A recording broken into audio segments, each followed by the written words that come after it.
Hey, good morning, everyone. We are on the record. Today is Wednesday, the 7th day of June, 2023. This is a budget hearing for the Department of Infrastructure with the Jersey City Municipal Council. We had a scheduled 10 a.m. start. The clock on my cell phone is showing 10:13 a.m. May we have a roll call for the commencement of this budget hearing? Councilperson Ridley, Councilperson Prinzeri, Here.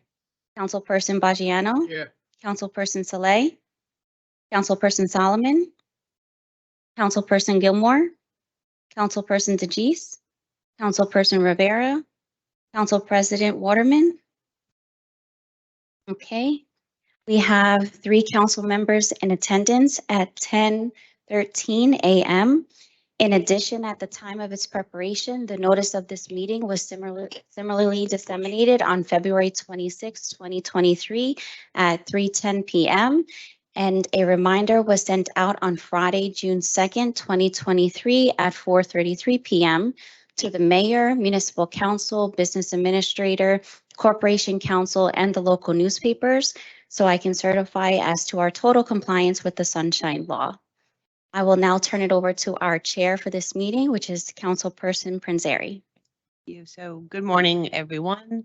Go ahead and just get started. Director, if you want to introduce yourself and your team. To my council colleagues, we'll hold questions until the end of each division presentation, and then you can ask at that time.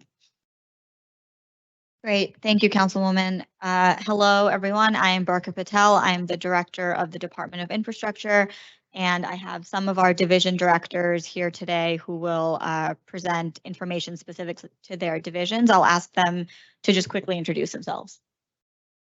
Good morning, everyone. Mike Manzella, Division Director of Transportation Planning.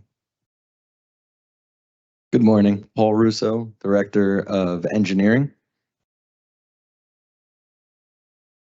Jennifer Wong, Director of Traffic Engineering. Good morning. My name is Dawn. I'm the fiscal officer for the department. Thank you. Not present is the Division Director of Architecture, who's out of office today, Brian Weller, as well as Deputy Director of the department, Drew Banghart.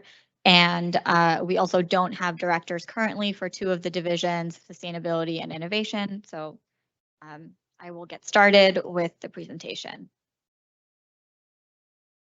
Okay, just a quick overview on page number 2. The department, as you all know, is responsible for the planning, design, and implementation of all public infrastructure and spaces within the public realm, which includes the city's streets, transit systems, parks, public spaces, municipal buildings, and other public facilities. The department includes the divisions of architecture, engineering, traffic engineering, transportation, sustainability, and the Office of Innovation.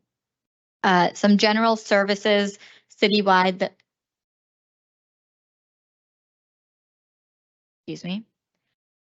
some general citywide services the department provides and is responsible for is the Vision Zero initiative and all efforts related to that, which include things like roadway redesigns and reconstruction, traffic calming and traffic control devices, the maintenance, design, and implementation of parks and park facilities, which includes new parks, renovations to existing parks, as well as necessary improvements, pedestrian plazas, and other placemaking initiatives. The department is also responsible for permitting and maintenance of the outdoor dining program, which was started in 2020. Additionally, city building maintenance, design, and implementation, anything from layouts within city buildings and furnitures to designing and implementing brand new buildings and spaces. Managing transit services, including Via, City Bike, and newly one of the ferry terminals in the city at Port Liberté. Permitting function, which includes all traffic permits, street closure permits, overseeing construction activities, film permits, as well as outdoor dining. Several sustainability initiatives, which include the citywide ESIP program for energy efficiency upgrades to all city buildings, as well as electrical vehicle charging, tree plantings, green infrastructure, and other climate action initiatives. At the bottom there is just some department information. We are located at the Municipal Services Complex at 1315 Linden Avenue East. Okay, moving on to page 3, just a quick analysis of the budget from 2022 and then comparing it with 2023. Obviously, we don't have anything from 2018 to 2022 because the department was created last year. So you will see in the budget analysis an increase of over $5 million from 2022 to 2023 for the department. And then in the employee headcount, you'll see a decrease over the years, especially from last year to now. So the budget, the increase in the introduced budget is accounted for by taking on or expanding the scope of work that the department is providing, namely some of the transit services, which are several millions of dollars per year, and the department is absorbing those costs, though they will be offset partially by grants. It's just a reimbursement basis, so we do have to take on that cost upfront. And then the employee headcount decrease is a function of employees leaving the department and us not having filled those vacancies yet, as well as not being able to put in for as many staff positions as the department is needing for the scope of work that we have currently just for this year. And all of that is further outlined in the next page, page 4, where you see under each division the current headcount, and then the number of positions that are needed. And then in parentheses, you'll see how many of those are funded in this introduced budget and how many of them are not included in the introduced budget, but are still needs of the department.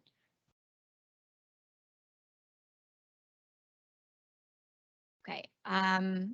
If there are no questions on that section, I'll move on to the individual division descriptions. Okay.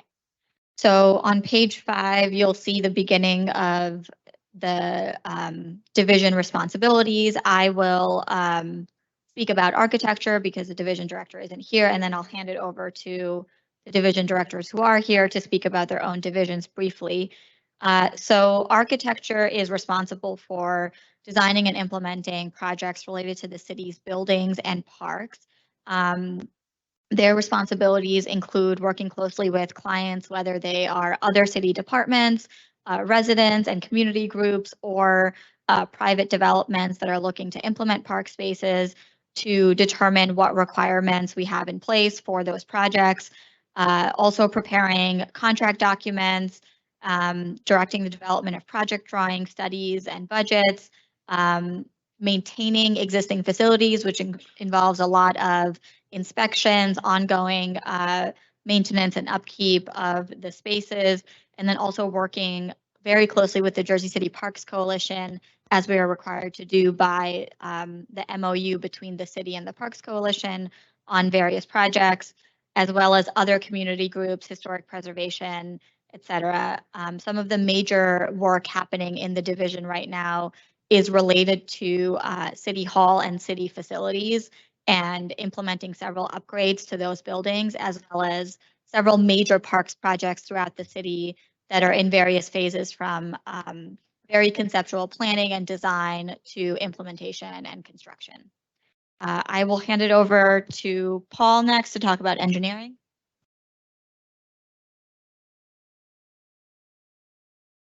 So engineering oversees the construction activities within Jersey City's public right-of-way to ensure the safety of the general public. That includes the construction and reconstruction and the maintenance of city facilities, including all of the roads. We have 200 miles of roadways. We do about 15 to 20 miles of paving every year. That includes also sidewalks, ADA compliant handicap ramps. We try to do 150 to 250 a year. And it also includes the utilities. So we work very closely with the utility companies to ensure there is working and safe water, storm and sanitary, gas and electric. And there has been a lot of upgrades on all of the city utilities in the last 5 years. And there's more to come, in the near future. We also work with the bridges and other city infrastructure. And we review all major and minor site plans for private developments through our engineering. Next up is Jen to talk about traffic engineering.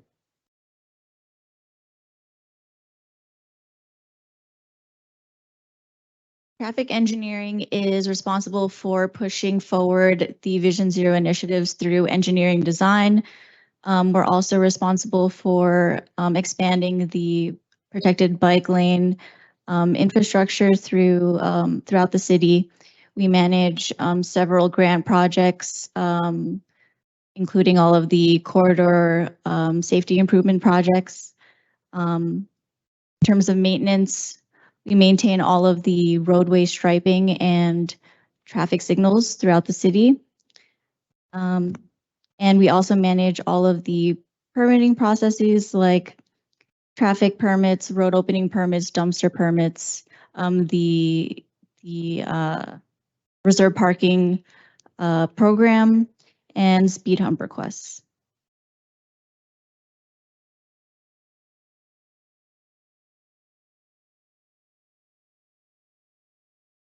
Good morning. The Division of Transportation Planning consists of myself and 2 senior transportation planners, as well as a secretarial assistant and a part-time aide. And our division oversees the planning and development of a well-functioning and safe transportation system for the city. Our division leads all transportation planning efforts within the city, and that includes coordination with our state and other public agencies, including the North Jersey Transportation Planning Authority. One of our staff members, one of the positions is funded through the grant funding from that agency. We do attend all of the board meetings and technical advisory committee meetings, as well as develop any studies that come out of that agency. And this year that includes, we're about to kick off a traffic calming toolkit study for the city.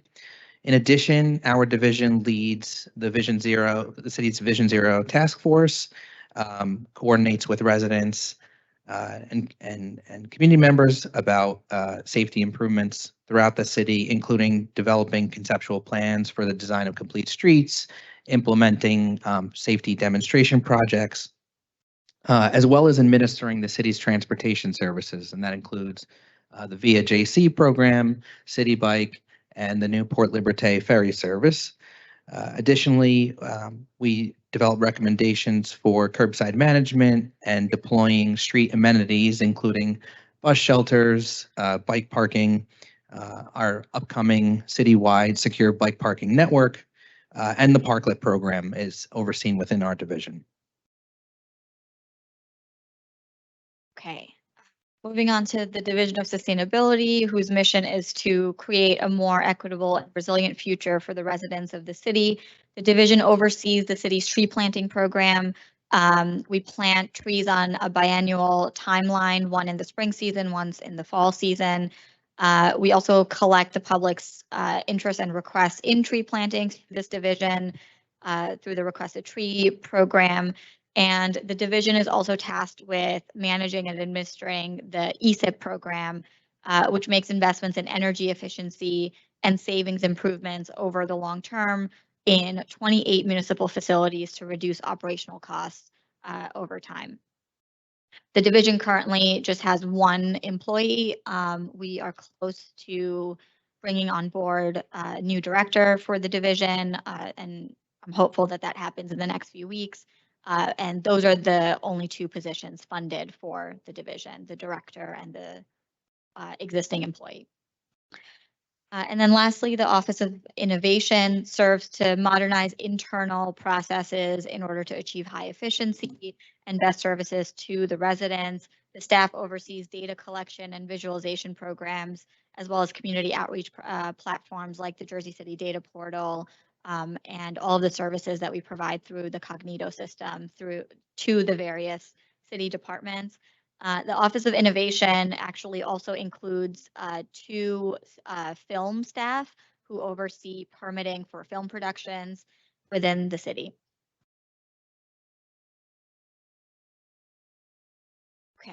Any questions on that section before I move on to the Right. next part? Okay. So just some key initiatives for the department on page 7. I'll try not to be too repetitive. This is just our attempt at categorizing the major themes of the work that we carry out. The first one being maintaining all public spaces in a state of good repair through ongoing maintenance of all of the city's roadways, parks, buildings, and other infrastructure. The second one is to improve existing parks and establish new parks and open space throughout the city, and specifically prioritizing neighborhoods that currently have little to no park space, like Journal Square. The third one is advancing Vision Zero initiatives through traffic calming, placemaking, transit expansion, and overall awareness and education of Vision Zero. The fourth one is increasing the city's tree canopy and upgrading the requirements for sustainability practices across all of our capital projects that we carry out internally. The fifth one is to implement more public space projects that reflect and celebrate the cultural identity of the city's neighborhoods through the built environment.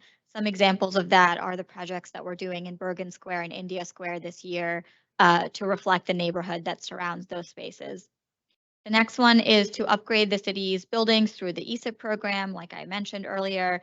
And then the last one, which is one that we haven't talked about really in this context, is to improve engagement and language access across all projects. It's something I can talk about later in the presentation, but one thing we're focusing on this year is to improve language access as well as access for people who typically have barriers to engaging with the city and with our department on projects, whether that means engagement in terms of, knowing what's going on through our department and weighing in, as well as engagement with the actual physical infrastructure that exists and figuring out what barriers exist for groups that are traditionally not at the table for these decisions, like women and youth and seniors and foreign language speakers who don't have access to information.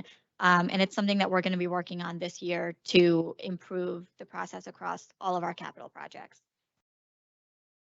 So with that in mind, I'll quickly go through some KPIs and metrics. I'll start with our year-end review from 2022, because I don't think that's something that we've shared previously with the council in an exhaustive way into metrics for 2023. So last year, we had a really positive and successful year in the department. It was our first year of the department existing after its creation, and we were able to advance 20 parks projects. We held over 70 public meetings. That's more than one a week. It was a lot of public meetings. We made energy upgrades at 24 city facilities. There were over 100 trees planted last year. We made upgrades to and initiated projects for more than 10 city buildings. There were over 220 accessible curb ramps constructed, brand new throughout the city. There were over 52 speed humps constructed, over 7 miles of protected bike lanes installed, and we secured over $18 million of grants for projects across the department for streets, greenways, parks, and sustainability efforts. Most importantly, as we all know, we had a really great year last year with the Vision Zero initiative. There were 0 traffic fatalities on city streets last year. We have not had the same stats this year, and we're working really hard to make sure that we keep up with the projects we've committed to make the streets safe. Last year was also the year of open space, so we initiated a lot of new projects in spaces that are underutilized to see how we can turn them into parks and plazas. And then we expanded transit options by investing in the Port Liberté ferry, expanding VIA, and taking a more active role in the city bike system to ensure greater service for residents. I won't go over the next page because we just talked about the Vision Zero and the bikeways and everything, some of the highlights from last year. But you can just see them outlined if you'd like more information. I'll say we also completed the Newark Avenue pedestrian plaza. So a lot of major upgrades to public spaces were done last year. On page 10, you'll see a list of all of the parks projects at the bottom there for your reference, as well as some more information on the ESIB. And then on page 4, you'll see a list of all of the buildings. I mentioned there were over 10 buildings that we worked on, whether they were improvements or renovations to things like the Apple Tree House or initiating new projects, like the one at the Record Center, the Communipaw Library, which is a brand new library that we're building in the Bergen Lafayette neighborhood, as well as a brand new senior center up in the Heights. So that's everything from last year. This year on page 12, we have few maps providing an overview of the work that we have planned for this year, a lot of which has been completed already through the spring construction season going into the summer. And I know the council already has these maps for your reference. So very quickly, I'll just say we're focusing on keeping up with the same level of repaving of streets and installing curb ramps for traffic safety that we've been doing in previous years. So this year we plan on 15 miles of streets to be resurfaced, 6 miles of that in the spring and the rest in the summer and fall. And we expect 200 more curb ramps to be constructed this year, as well as 44 intersections that will be upgraded with curb extensions, whether painted or some of them we are working on upgrading to concrete with green infrastructure. On the next page, we will be constructing 44 new speed humps as of now based on requests that we've gotten this year, and 39 will be replaced at locations where they already existed. We plan on constructing 5 more miles of protected bikeways this year. On the next page, page 14, is a summary of all of the parks projects that we're initiating this year that we expect to go to construction. So this list doesn't include park projects like City Hall Park, Courthouse Park, and others that are in design phase or planning phase. And then similarly with buildings, we're listing all of the buildings projects that we expect to move to construction this year. And lastly, we will be continuing our tree planting effort. We have completed 150 new tree plantings this spring, and we plan on doing another 150 in the fall season. So just to summarize all of that, on page 15, you'll see on the left goals that we had presented to you in the budget hearing last year in 2022. There were 5 goals. You can see here that we're showing 3 of them as being achieved. The first 2 have not been, and both of them are related to just staffing constraints. And we're hopeful that we can resolve that this year. And then for this year's goals, we are focusing on implementing parks, buildings, and public spaces like the ones that I just mentioned in the previous few slides, implementing energy upgrades at all of the 28 city buildings through the ESIB, expanding Vision Zero initiatives into neighborhoods where we have done some work, but not as much as is really needed. So I identify specifically Greenville, the West Side, Journal Square, and the Heights, and then also focusing on permanent infrastructure and not just temporary demonstration projects for longevity of that infrastructure. Increasing tree planting citywide, launching the Port Liberté ferry service, as well as the Uni bike parking program, and also improving current transit services with a specific focus on improving service for riders who are dependent on those services like seniors. So really using time that we have this year with VIA and City Bike and the ferry to see how those services can be improved for the people who really rely on them, instead of only focusing on getting really high ridership numbers. And then lastly, like I mentioned earlier, improving access to all projects for groups who traditionally have barriers to engagement with our department and with the infrastructure that we are responsible for providing. So that's all of the general information. And then the next few slides are all of the numbers, the budget. Any questions before We move into that section. Okay. Wait till you finish, Barker. Okay. I have a lot of questions. Great. How would you like me to present the budget sheets? Do you want me to go actually line by line for each one or just give you an overview? No. Oh, go ahead.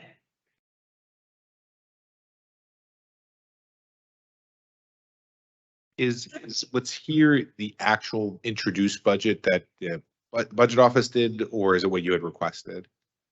So you won't see it on this sheet, Councilman, but on the other sheets, you'll see I've added a column next to the introduced one Okay. that says. Oh, yeah, I see it on the next one. Perfect.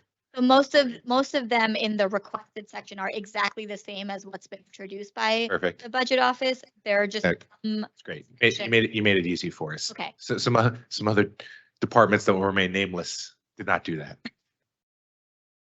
So how would you like me to present the information? I personally preview a more of an overview, and then for some of the places where maybe it's what is requested and what was determined by finance, like maybe drill down on those. Okay, got it. All right, so I'm starting with the Office of the Director. So that includes just very few staff members. It's myself, the Deputy Director, and then a few project managers and management assistants who deal with overall services within the department, whether it's internal or more community facing.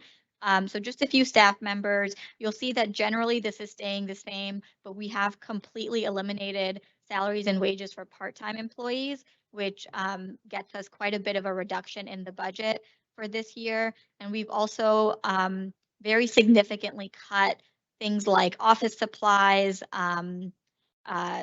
and the petty cash amount, things that generally have been in the budget over the years, but in an attempt to reduce costs this year, we've completely eliminated those. So you'll see a pretty significant decrease in the amount for director's office. And what has been introduced for this office is exactly what was requested. So nothing that I need to point out for that one. The next one is,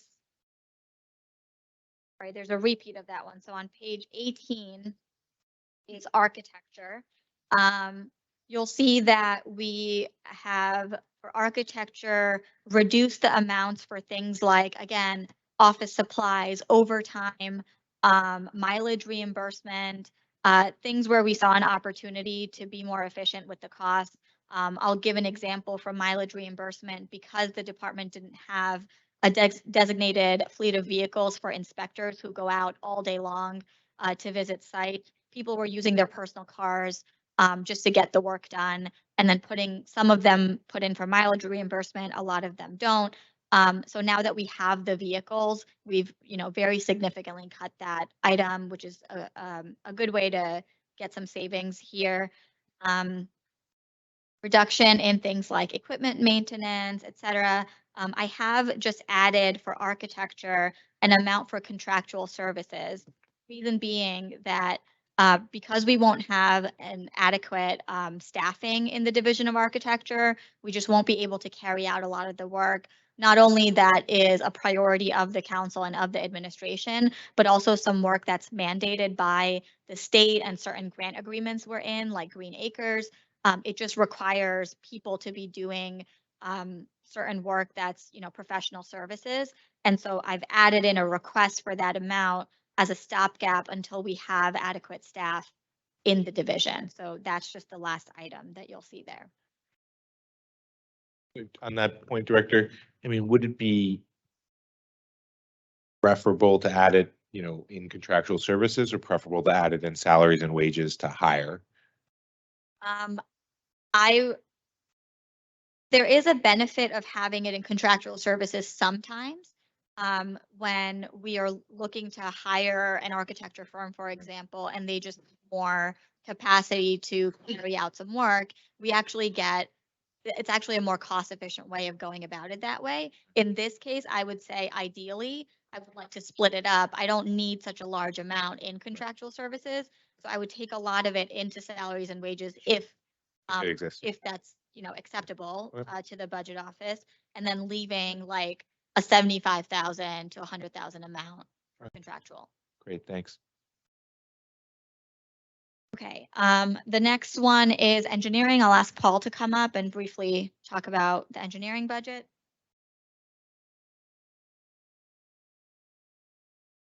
So we have, been asking for certain positions to be filled for quite some time.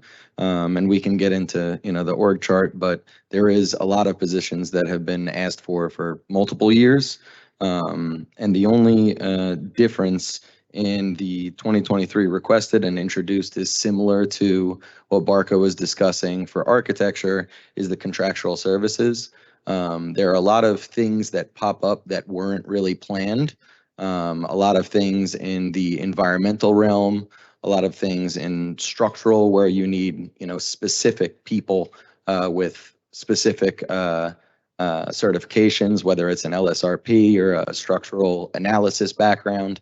There's things with soil where, we hire somebody who is specifically catered to doing work for geotechnical analysis.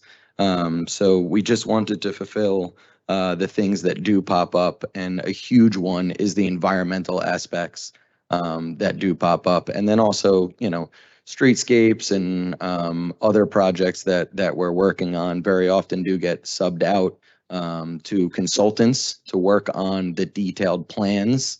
A lot of times we don't have the capability to do survey in-house, so that type of stuff for like DOT grants and such does need surveyed elevations, so it kind of does need to be subbed out. So that's really the only discrepancy, and it went from 150 to 750 with that rationale. Much of that is state or federally mandated work. So for example, we're working on several sites like PJP, the PPG site where there's remediation happening, former brownfield sites that we're cleaning up. And there is an O&M requirement, operations and maintenance requirement for those sites that we are mandated to do by the state, or sometimes if it's US EPA grant, then by the EPA. Some of that has a reimbursement element back to the city, and some of it doesn't. We're just required to do it because of contamination that exists. And so that cost is what mostly would be captured in that 750 amount. I don't expect that it would be that high every year. It's just a nature of the work that we have currently in our scope for this year and probably next. And similarly for this amount, to the councilman's point, I think, if, again, it's acceptable by the budget office, I would like to move some of that into salaries and wages and get approval to hire adequate staff. But with the understanding that that's, not a possibility, we've included it in contractual services. Okay. Would it be possible to get an understanding of what percentage of this would potentially be reimbursable? Because that may help us make some of these decisions with the budget office, and then to the budget office and the administration, knowing that some of these are mandated, we need to figure out how we can get those numbers closer together, because we may be saving money on surface, but if they're mandated and we get fined, we're going to be losing money. Sure, and I think that's an excellent point, and I think we could definitely do that. Just to bring up one other point as an example of last year, Caven Point, which was 2 years of municipal aid funding, was about $4 million from DOT that we are just closing out now. And that was one that we had to sub out. There were environmental things, there were survey things that we weren't capable of. And we did hire a design consultant for $300,000, and we are now trying to tie that into the closeout to have that paid by DOT. So that's, one example of when we are trying to utilize that and maximize grant funding. Right. And I understand, knowing that this may be the better way to go, but Director, to your point and to the councilman's point, having staff is always going to be preferable than doing this dance every single year. It's not sustainable. It's also not fair to your team that is managing this and now having to manage contracts and subcontracts and the like. So it's Exactly. Thank you for bringing that up Yeah. because I think that sometimes gets lost in translation. So anytime we are bringing on consultants or any sort of vendors, it drains a lot of the time from the staff, not only to oversee them, but to set expectations of certain standards that the city has or make sure they understand that we require work to be done a certain way, which may be different than other cities. Mhm. And that just takes a lot of time. So our preference is definitely to build enough in-house expertise and capacity that we can carry out a lot of this work without having this issue. But until we have it, and while we are dealing with just some very large and complicated projects that require a lot of multidisciplinary expertise, it is something that's going to be needed. And the alternative is that either we don't carry out a project that was partially grant funded or partially funded by capital budget and are either leaving money on the table or it's just going to take longer and costs will then accumulate Mhm. because of the time that goes by that we can't carry out the project. Okay, thanks, Paul. Next is traffic engineering.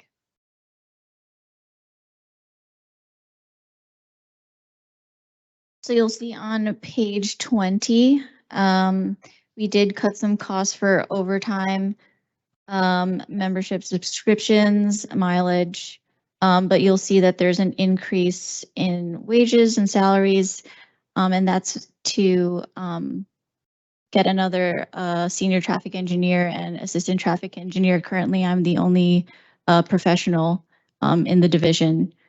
And then the most significant increase is in contractual services, and that's because the signal maintenance contract was shifted from the operational budget to capital. Oh, the other way.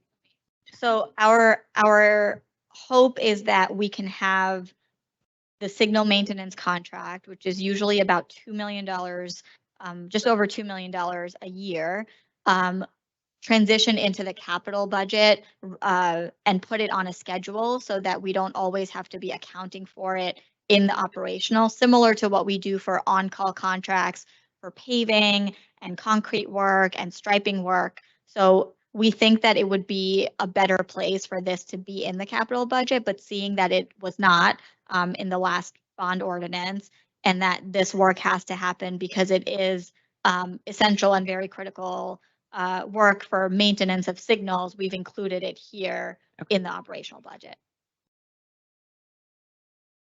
For signal maintenance, is that like a truck takes out a signal and Exactly. Anything from an extreme case like that to the lights just aren't working and there's some sort of malfunction. It's very highly specialized work that has to happen and it's through a vendor. We've definitely tried to bring that in-house as well. We actually have been trying to hire the person who works for this company who does a really great job and knows the city inside and out.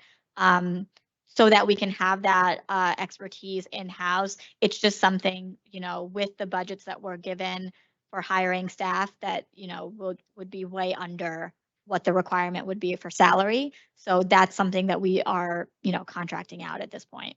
to put it into the capital budget, what would that require? Would that require any action on the council's part, or is that just something that finance would have to put a? I believe item. that when the next, when there is a bond ordinance next, that Okay. we would request that this be included as one of the items in that ordinance. Okay. I'd like to ask more questions. Yes, you're allowed to Okay. ask questions. Okay, I was gonna ask, regarding the RFBs, why don't we just order a bunch of those? Or I feel like, is that in the budget or is it just we order as we need it? Or do we order a certain amount for the year and then sometimes we exceed it? I'm just wondering how that goes. So it's included as part of the bid. And we do order about 25 at a time, but because of supply chain issues, it's just been taking longer and longer to get them. But currently we have about 20. So if you let me know the locations, we can review and install those. Awesome. And also just operationally, we've tried to do something similar with things like, delineators, because we are needing to replace things like that all the time, and additional signage that the sign shop in the city can't just fabricate. And there's also just been honestly a storage issue for those.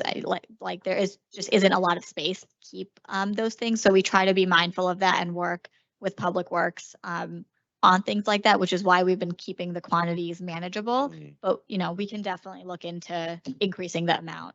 That makes sense. Regarding road closures, I know you guys give the permit. Is that true? Am I saying it correctly? But what tools do you have in the toolbox when it comes to enforcement? If you find out someone isn't abiding by the permit or doesn't even have a permit, I know that the construction inspection people have their own, own purview as well. So is it, you have to talk to them, or do you have some sort of enforcement mechanism on your end? I have no enforcement tools within the department or any sort of enforcement authority. The only tool we have in the toolbox is communication with the right people and asking them to enforce, but it's really out of our hands. And regarding the Tyler system, do you anticipate a day when it would be integrated with the road closures, or would you have to make your own system? So It's a big ask from the community. yeah, we've created a brand new traffic permitting system that is working really well, that I'll ask Jen to speak about more in a second. And I will say the hope is that, yes, we would really like to be integrated into Tyler or any sort of citywide system that includes all other types of permitting. The reason we haven't been is because after reviewing what capabilities that software had and the time that had been put into building out specifically the traffic portion of it, we felt that, it could be a little bit more sophisticated and more nuanced in terms of the information that it was providing. So right now what we're doing is working with the team, figure out whether that's possible in the Tyler software. We think that it is. It'll just take a little bit of time to get there and integrate what we currently have, the new system, into that one. And once that happens, I think that would be the best path forward, because it really does make sense to streamline all of the payment processes for a resident or for an applicant who's putting in, a request for something like that, so they don't have to deal with multiple platforms. So we really would like to do that. We just didn't think that what had been built out is exactly what the residents were asking of us. And we think that the system that does exist, that we've built internally, includes more of those features. So Jen can talk about, what we've built and what it includes. Yeah, so last year in the fall and the winter, we were working on this new system by digitizing the whole permitting processes. And so what we have now is the application is online, and it's on the applicant to enter the location of all of their projects. And the system is now integrated with geospatial information. And we have a map that's publicly accessible, where you can see where all the closures are and where all the approved permits are throughout the city. It's you look. I'm looking it up. I'm trying. Okay. Where can I find that? It's on the Jersey City website. I think Road closure map. Is that what it should be on the home page. It's okay. I think the alert says road closures in red. Awesome. So you'll be able to see it. Just for the council members who aren't familiar, what used to happen was that an applicant would come in and fill out a hard copy, application form, and they would indicate by putting in a street, sometimes if we were lucky, a cross street, if we were really lucky, an exact address, but really just, we want to close the street here, and it would be very broad, and they wouldn't give us any sort of detail. And then we would have to then take that paper form input it into the old system, which was SDL, which was very outdated and difficult to use, which is actually what led to the city investing in Tyler, because SDL was used across the board by us, by zoning, by the building department, and it just wasn't working. And then the staff would then have to manually input all of that information. They would have to geolocate it. And then they would have to determine whether they can approve a closure or not approve it without having any sort of visual or spatial way of analyzing what else is happening in the area other than their memory and thinking, you know, well, I just approved a closure for this street last week, so then let me not approve it for the next street for this week, that kind of thing. What this new tool has done is put a lot of the burden on the applicant so that when they're putting in their application for a street closure, a parking closure, you know, whatever it is, they are the ones who have to demarcate on an interactive map that's embedded within the application form exactly what the limits are of the closure or the road opening or whatever it is that they're requesting. And then put in a lot of other information like what kind of traffic control will you need is, let's say you're working in the intersection and opening it up. For example, if it's an MUA contractor, does that mean you're only closing at that intersection, or are you also closing in the 4 intersections around it of those blocks? So will people be impacted there as well? Where will there be alternating two-way traffic? So they're required to provide all of that information. And then once we get the form, Jen is then determining if whatever has been requested can be categorized as a minor request, which the permit staff can just look at and generate a permit or not, whatever they decide, or if it's a major request, at which point they then get triggered to have to attend the monthly utility coordination meeting that we have with 10 other city agencies, the MUA, police, parking, OEM, anyone who would be involved in any of this work. And then they're required to present at that meeting with everyone in the room, and everyone gets to see what their request is. And then at that point, it's either approved or not approved. So that's the new system we've put into place, which, you know, will probably take some time.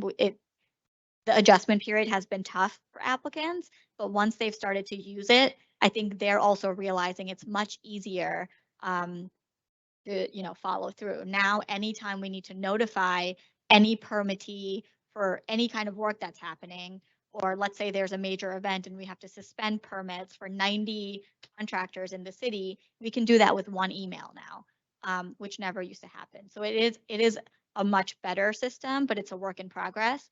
And we hope to keep improving that while we also work on integrating it with the citywide system. Is there a benchmark for, you know, denying a permit in terms of, let's say there's too many road closures in one area? So I've given some overall requirements, and then Jen can talk about the specific things. So in general, we try to make it so that we're not approving for a single contractor. Let's take, you know, like PSE&G, for example, or a telecom like utility contractor, for example. They typically come into the city, and what's most efficient for them is to do a lot of work in a lot of locations that are clustered together. So they will come in and ask for a permit for, let's say, 6 different locations in the Heights, because that's the most efficient way for them to get the work done. And we all benefit from the work, so we don't want to hold them up. But at the same time, you know, there is a lot of congestion. Our street grid is difficult, and we want to minimize impact. So as a rule, we don't allow them to do more than one project in one neighborhood at a time for each contractor. And then beyond that, we also limit the duration of permits that we issue. So we used to do, let's say, for developments that are that are being constructed, there used to be permits for months and months and months at a time, sometimes spanning over a year, while all this other work is happening within that area. So we've eliminated that, and we no longer do long duration permits. We have people come back in every few months and go through the process again and renew again if we need to. So those are some general things. And then what are like specific? Walker, I'd just like to say something for Yusef. This morning at 9:15 or 9:30, I put on Facebook, what a joke driving downtown. Every other street closed. I'd like to read you some of the remarks from people. Councilman, this is a budget hearing. This I is know. really a more appropriate Well, setting to it's- talk numbers, but I understand your point, and I think that that would probably be more productive in a separate meeting. I think we're all feeling the pain points of a lot of construction across the entire city. We don't have time to cover it all right now, and Wait, we were 10 minutes starting late, so I'll allow to go over, but I just really want to make sure that we're focused on the budget. we're focusing on the budget because But- they're saying they don't have personnel. Every meeting we've had this week, they don't have personnel. Maybe you should go back to the mayor's office and the chief of staff and tell them about all these complaints. Because driving down here, running around the city is getting horrible. And nobody seems to care. And when I'm sitting in traffic on Christopher Columbus Drive, because of the bike lanes, because of the traffic, I didn't see one cop out there. And we had public safety here yesterday. It was like talking to the wall. And I'm getting tired of it. I'm living here for 56 years, and it's like, I see everybody in my neighborhood moving out because of what's going on. So- I yield to the chair. I have no further questions. Okay, so let's go ahead and put a pin in the permitting process and maybe bring that back to another meeting, because I think it will be helpful for the council, but also for residents who are watching this live streaming to kind of better understand. But I really want to make sure that we're focused on the budget at hand, and I know you also have a few more divisions to go through. Yeah, and thanks, Jen. I'll just reiterate that, yes, Jen is the only licensed traffic engineer. She's the only traffic engineer for the entire city right now. Yeah, and One- we're too big to have that. We're just too big. Yeah, so there are things that, that just can't be covered because of that constraint. Okay, I'll move on to the Office of Innovation. Really simple, there are 4 staff members in the office right now. 2 of them are the film staff, and then the other 2 are the data analysts. So the one position that is vacant right now that we're hoping to hire is the innovation director, which we don't have right now. And then we haven't put in a request for any other staff members, just being mindful of the budget constraints this year. We've tried to reduce wherever possible the other line items, and then we have also just added in a requested amount for contractual services. Again, the same reason that I mentioned earlier. The office, based on whatever project they take on this year, will probably need some level of consultant services, whether that's for design or community engagement or whatever it is. So that's just a requested amount. The next one is transportation. Let me ask you a quick question with innovation. Exactly, what do they do? I'm lost. To be So honest. the Office of Innovation is meant to work on things that help streamline processes throughout the city. So they work on anything from like modernizing and updating, forms or processes that the residents deal with that are difficult to do across all of the departments, as well as taking on one initiative a year. So last year it was the year of open space. The year before that it was small businesses. So the pop-up at Jackson Square, for example, the incubator space for small businesses was a project that Innovation worked on. The park at Oak and Ocean was something that was initiated by Innovation and in partnership with engineering. Okay. So they do a lot of special projects. Are they necessary? Can we dissolve what they do into another department? I would defer to the administration on that. Because based on what she's telling me, it seems like RRC can cover some of this. And it depends on what project you're working on. It can go to that department, and someone else can look into it. Yeah. I'm just trying to see, because we're trying to save money. Is this division, is it necessary? It may not be at this time. I remember Brian Platt was he the director of innovation? I remember they did a lot of stuff. I just don't know if, There was definitely more staffing and more capacity at that point in innovation. So they took on a lot of citywide projects and they had a lot of different expertise within the staff. So they had a data person, they had a design person, they had a community outreach person, they had a small business person. So they were able to create a lot of really great initiatives that they would then pass on to a division that really should be handling them. For example, the composting program. So that's something that started in innovation and then was handed over to the correct division that should be managing that, which is under DPW, under Director Dublin. They started a lot of sustainability initiatives and then handed those over for sustainability to be the stewards of those programs. So that's basically how they functioned in the past. Right now, because we haven't had a director in a really long time, and it hasn't been something that either I personally or others have been able to put time and energy towards, we don't really have major projects that are hinging on the innovation office carrying them out. So the way that we're making the most of the staff we have in that office, the 2 data analysts are basically serving as our GIS coordinators. So all of the mapping work we do, all of the data analysis, updating the data portal, they're basically working on that. And then the other 2 members in innovation are the film staff. So they do their own, film permitting and coordinating for productions of shoots that happen in the city. So that's what the office is functioning as right now without a director and without a clear mission of exactly what can be created out of that office. They really need to have a strong director because there's a lot of things that need to be upgraded in this city in terms of efficiencies.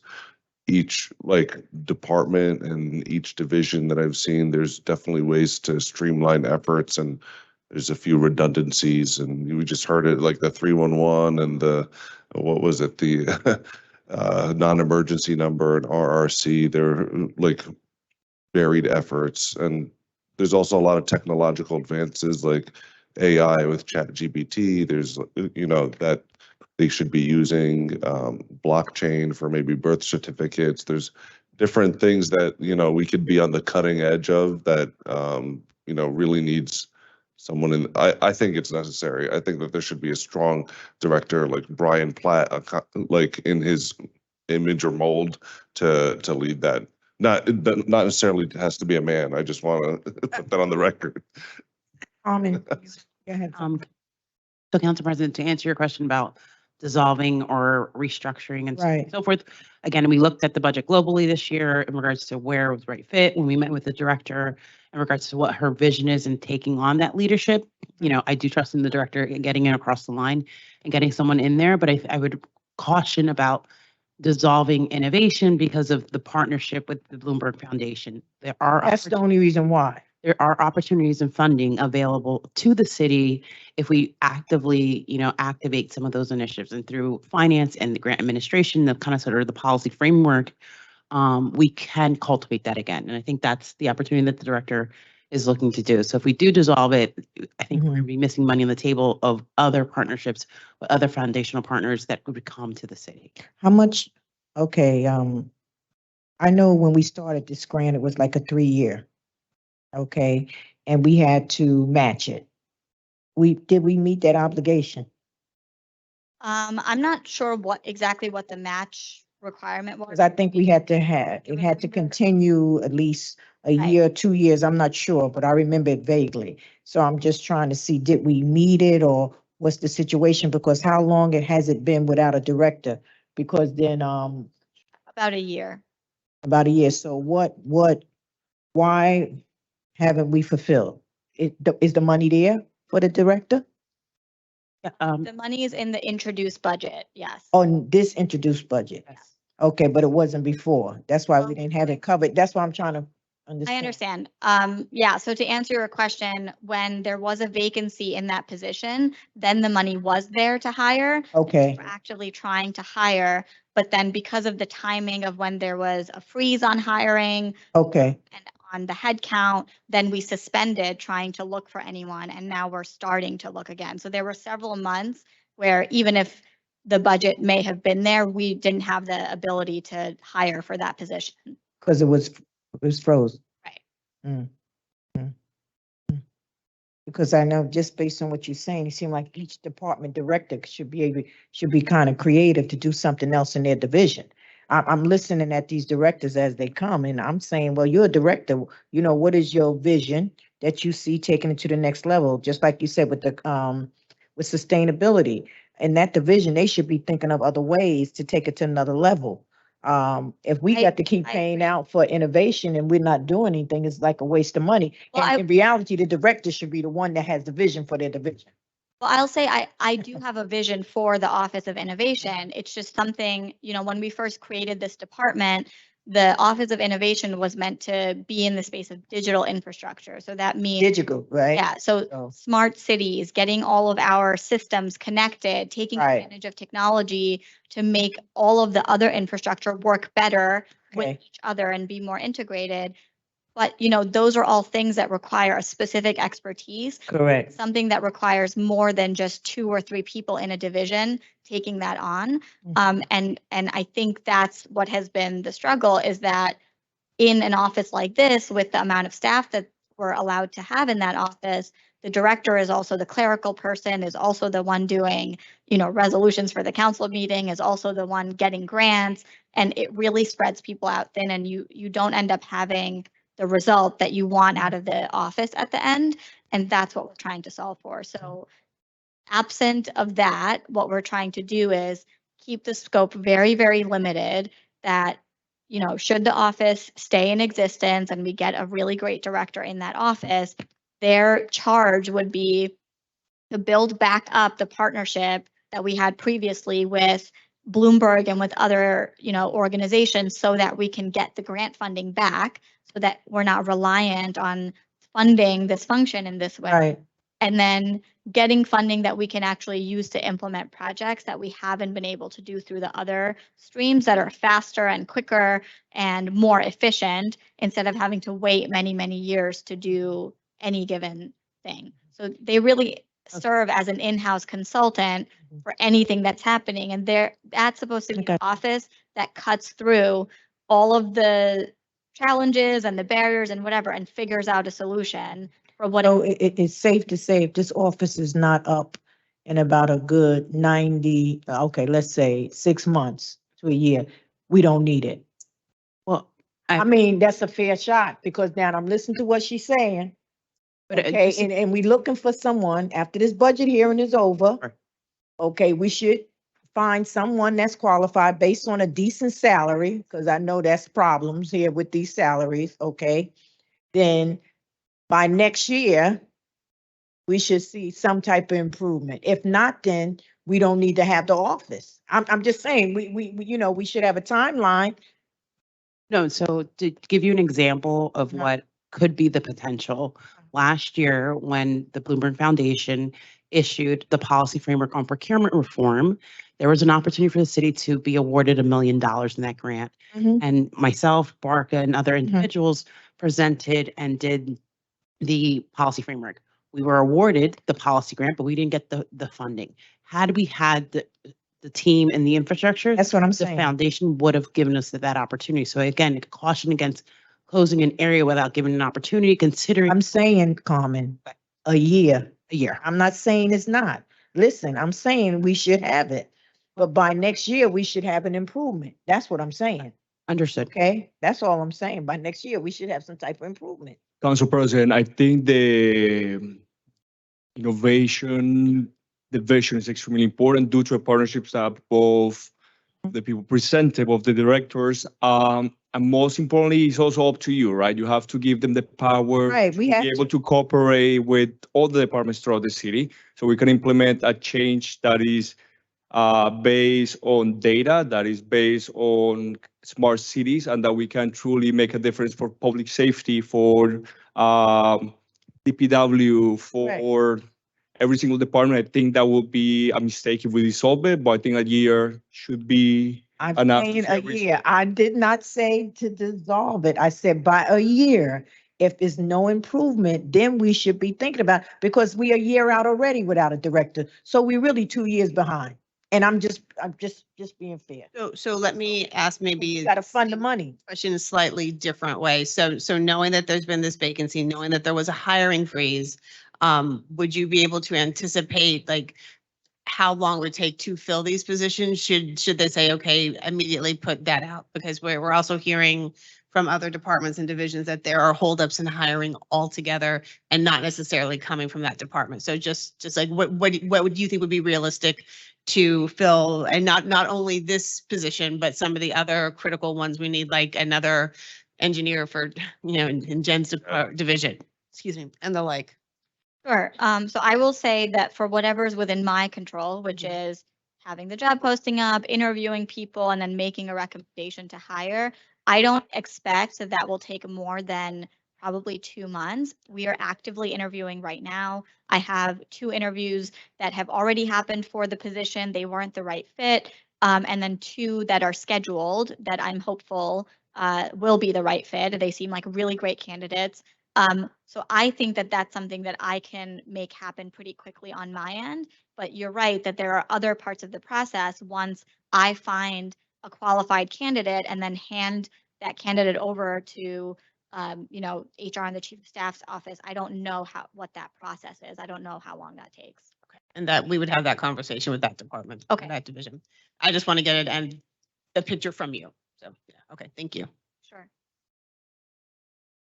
Okay, so if it's okay with the council members, I'll move on to transportation. Thank you. Again, so largely the division's budget request is essentially flat from last year, save for professional services and contractual services. So some of the items in those line items were in the transition to creating the department were held in other department budgets or in some other capital funding budgets. So we are just accurately showing here what the request is for this year for those 2 line items. Professional services includes the contract with street plans to develop safety demonstration projects and also assist on conceptual planning for some of the other design projects within the department, as well as the funding for the grants for the studies, including the traffic calming toolkit and the Bergen Arches feasibility study. And then contractual services really encompasses our transit service via the ferry and city bike. Thank you. Okay, and then I'm really sorry. I'm just noticing that in the printed version, oh wait, it is in here. Okay, never mind. Not sorry. Page 21 is the final one, which is the budget for the Division of Sustainability.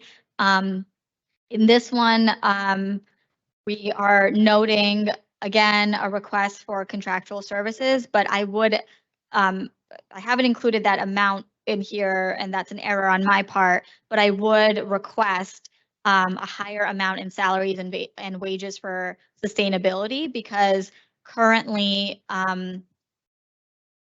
I believe that the introduced budget does not include the additional forester position as well as the environmental engineer. And I do think that those are critical positions, but it does include the director. Like I mentioned earlier, we're very close to getting an offer out to a candidate who we interviewed, who I think will be a great fit for this position. We previously had a director who had to leave the city, but we're hopeful to fill that position really soon. And no other changes there. Really, we're trying to, just keep up the basic services through sustainability, which are tree plantings, ESIP, and clean infrastructure and climate action work whenever possible. We did not include an amount in contractual services this year for the tree planting to increase that amount, because we're hopeful that that's something else that will be added into the bond ordinance, because that really should be, I think, in the capital budget for a more sustainable funding source. But that's something that I'll defer to you all and the finance department on. And that's it. That's the last of the budget sheets. So the very last page just has justifications, and it's everything that we've talked about in this conversation. So the budget changes, justification are related to just an increased volume of work, and then the professional services costs that are associated with that work. I'll just reiterate that I know we talked about traffic engineering, but for engineering, Paul is currently the only licensed civil engineer in the division for the entire city. We do have staff who we are encouraging to move forward and get their licenses, and we're doing a lot of in-house training and mentoring to get them licensed so that we have that in the city, but Paul is the only one right now. And the other divisions in architecture, there is only one licensed architect for the entire city in architecture. So there really is a need for professional licensed staff in order to carry out all of the work that's important to all of us. And then there are the contractual increases for things like VIA and City Bike, which were incorporated in the budget request. And also just scopes increasing on projects that already existed or costs increasing because of time that has gone by from when the project first started is incorporated in there.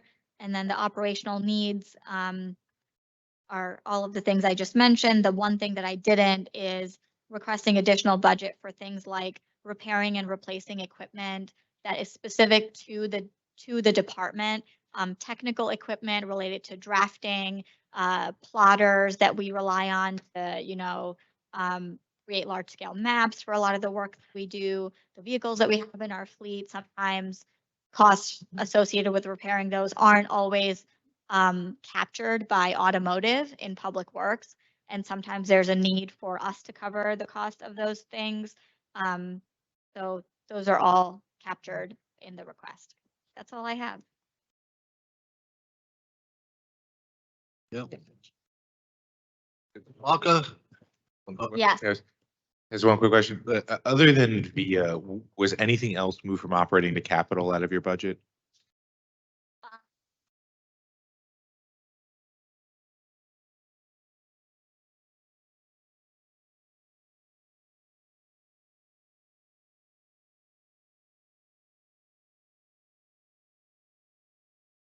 So our fiscal officer is saying that the contract for the signals maintenance Okay. moved from operating to capital, but I will have to just double check that because we're showing it in the operating budget. So let us just confirm. You go back to finances on the revenues.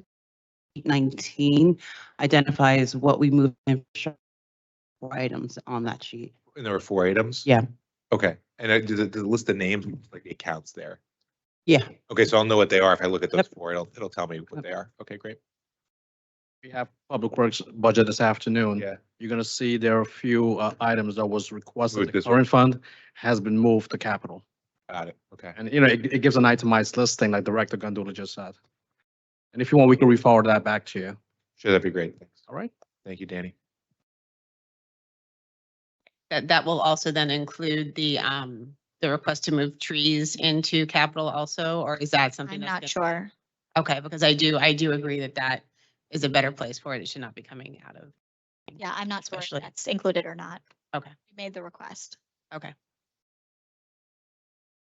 but Parker, I just want to know one thing. I call Paul and Jennifer all the time. Paul is great, so is Jennifer. They answer all the questions. The thing is, how are all these streets being closed? Who's issuing all these permits? And we got to stop, we got to start thinking about these bike lanes because Christopher Columbus Drive is a disaster. I'm getting my back broken about Bergen Avenue. Something has to be done. And I'm being honest with you, I've sat up here for the last week and all we hear is everybody's short of personnel. Something has got to change in this city because we, the people that are living here, are suffering. And Parker, I call you all the time too. You're great. No, I drive you crazy. I drive Paul crazy and I drive Jennifer crazy. But something has to be done in this city here. And John, you got to go back to those people and you got to tell them that enough is enough. Because yesterday at the election, people were coming in and I can't believe the number of people, longtime residents that are leaving this city because of traffic, because of the conditions in this city. And it's a shame because these were great people and great residents. Yes, Councilman, I will pass this to administration. For the record, Councilman, you do not drive me crazy. I'm happy to always talk to you and take your calls. No, I drive just you wanna- crazy and I drive Paul crazy. You do not. I wish his partner was back because he was really good. Are there any Um, other questions? I don't know if you wanted me to answer the question about the closures, or? Oh, yeah, sure. I'll just explain that there's an element of that that's within our, department's jurisdiction, which is issuing the permits. And I'm not saying that it's a perfect process. We're working on improving it every day. But I will say that there are a lot of instances where either things are closed without a permit, or there's a permit for a specific type of closure. Like, let's say we allow someone to occupy a lane of the street, but they're supposed to keep everything else open. And without fail, they push the limits and, just occupy more of the street than they are permitted for. And that's something that really relies on constant and regular enforcement. And that's something that is not within the purview of my department. So I can speak to the permitting, and we try to really, really limit what we are approving and for what duration and what types of closures. And we can always do a better job of that, and we're open to your feedback. But there is also another element of, people closing streets or occupying the public right of way without a permit, that can only be addressed by enforcement.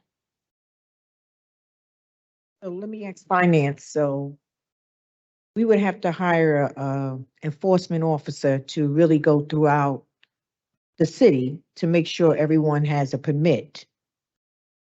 Because based on what Councilman Rich is saying is that a lot of people don't have permits, especially in his ward. So it's not their issue. Like she said, it's an enforcement issue. So would that be the police department? We would have to see if they have a personnel there, or would it be Jake department? I'm not clear. It depends on what it is. I know they're gonna tell me that, but I just want one person that can do the job. Like Mike Manzo.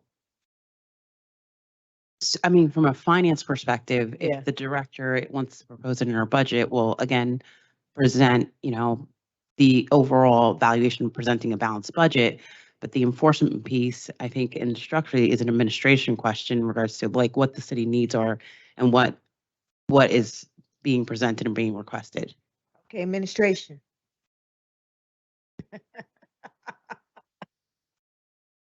Sorry. Yeah, so they've had personnel do that in the past. There currently is some personnel doing it. It may need to be expanded, as well as the refocus might need to be there. And that's definitely something we can explore as far as getting them the resources which we already have, or better utilizing the resources we already have to ensure that the focus where it needs to be in certain areas. So those issues aren't occurring again. Okay, go ahead. I was just going to say, since they've created this mapping tool, it should be fairly easy let me not say fairly easy. That's not a fair statement, but that would enable enforcement officers to be on the street and say, hey, wait a minute, this particular street or this particular stretch of street is not highlighted on this map. Where's your permit? Right? I imagine that would be a better way for the departments or divisions to work together for enforcement, right? Correct. And what we've also discussed as well is, and this might be more once Tyler is activated, but if there are repeat offenders, we want to make sure those offenses are captured somewhere where, all departments can see them. That way, if permits need to be revoked, it's not a, right hand not talking to the left hand, but there's that proper communication occurring. So the stronger mechanism of enforcement can be activated, timely to, to address some of these issues. Right. So the fees, if they're doing these kind of things, would escalate, or they would be put into like permit jail where they couldn't get one. Right.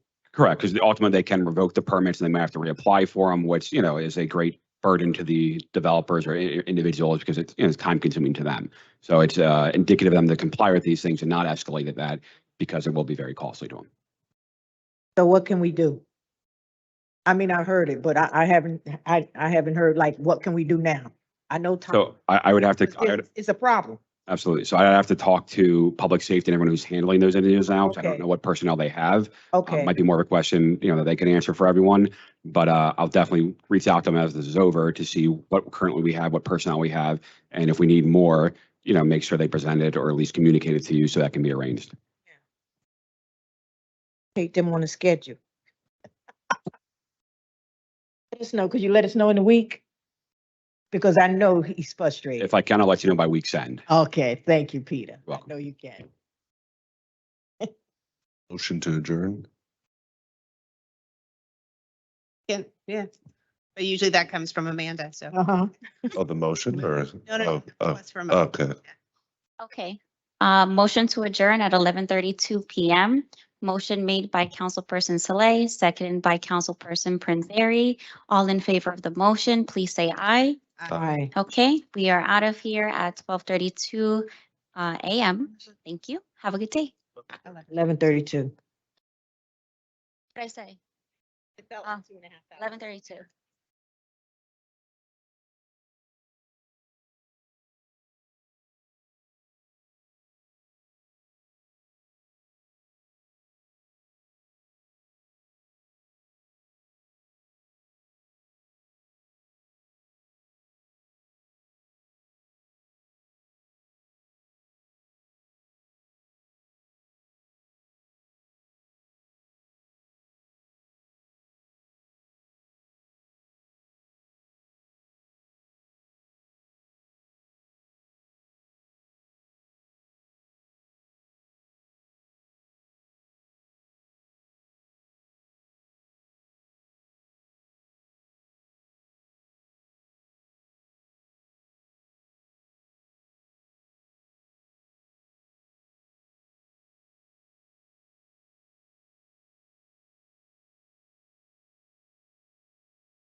ready to begin?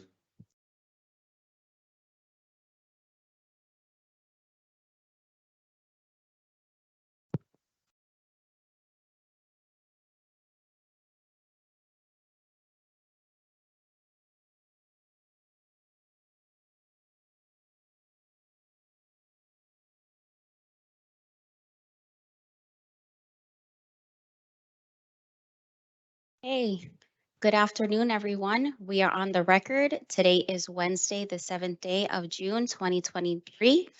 This is a budget hearing for the City Clerk Municipal Council with the Jersey City Municipal Council. We have a scheduled 1 p.m. start.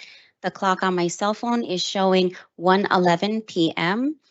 May we have a roll call for the commencement of this budget hearing? Councilperson Ridley? Here.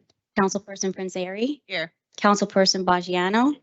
Councilperson Saleh? Here. Councilperson Solomon? Councilperson Gilmore? Councilperson DeGise? Councilperson Rivera? Council President Waterman? Here. Okay, we have 5 council members in attendance at 1:11 p.m. In addition, at the time of its preparation, the notice of this meeting was similarly disseminated on Friday, May 26, 2023 at 3:10 p.m. And a reminder was sent out on Friday, June 2nd, 2023 at 4:33 p.m. to the mayor, municipal council, business administrator, corporation council, and the local newspapers. So I can certify as to the total compliance with the Sunshine Law. I will now turn the budget hearing over to our chair, Councilman Slay. Thank you so much. Thank you to our presenters here in person, and thank you to all those watching online. Today, we'll be having a budget hearing on the office of the city clerk and also the office of the city council. May our guests please present themselves. Good afternoon, Council President and council members. I'm Tammy Richardson, and I'm the council administrator. Sean Gallagher, Municipal Clerk and Registrar. Carmen Gandula, Finance Director. Annie Bagenot, Finance. You may begin.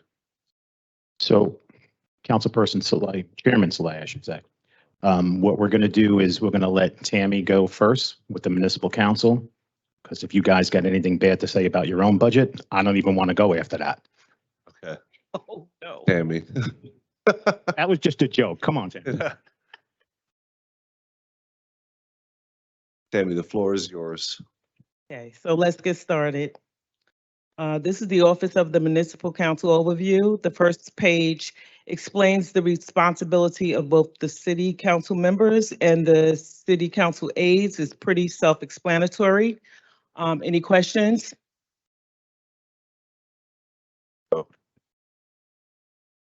Next, we have our table of organization. As you can see, the council president is at top with her aide listed next to her. Next, we have the councils at large listed with their aides, and then all of the council members with their respective aides listed. There's also a part of the staff in the office set up where you'll see myself, and you'll see Jessica, who is our receptionist.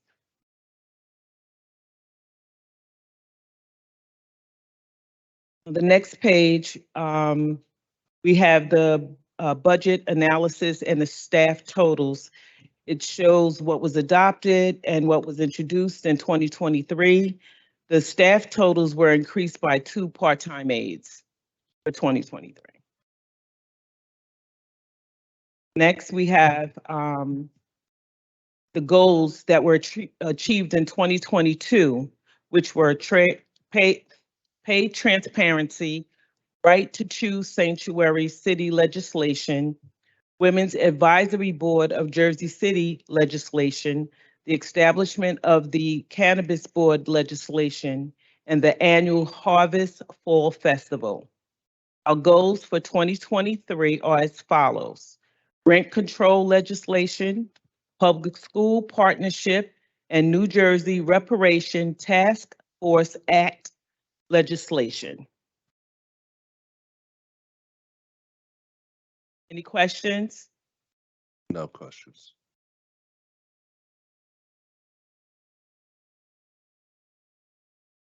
Okay, so last but not least are the budget changes for 2022 and 2023. Please take a look at each line item. Are there any questions with this?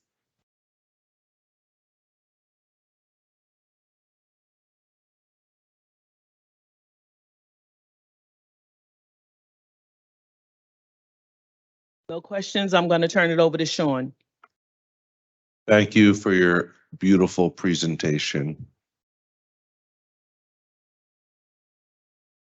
Just want to ask one question, Sean, especially for you. We had a caucus room here where, as a council, we ate together in the room. It was a conference room that allowed us to meet with constituents privately. It allowed us a space to discuss things internally that come up. Our offices are not private. The kitchen is tied up all the time. I want our caucus room back, and I don't know why they ever took it away from us. I used to sit in there with Michael Young and Jermaine and everybody. We'd have dinner together. We all talked about issues and everything. We don't do that anymore. So can we throw those people out of there and take our office back? Well, first off, that's actually an administrative call. That's not my call. Also, they built a brand new caucus room downstairs with a tremendous technology that we have yet to use.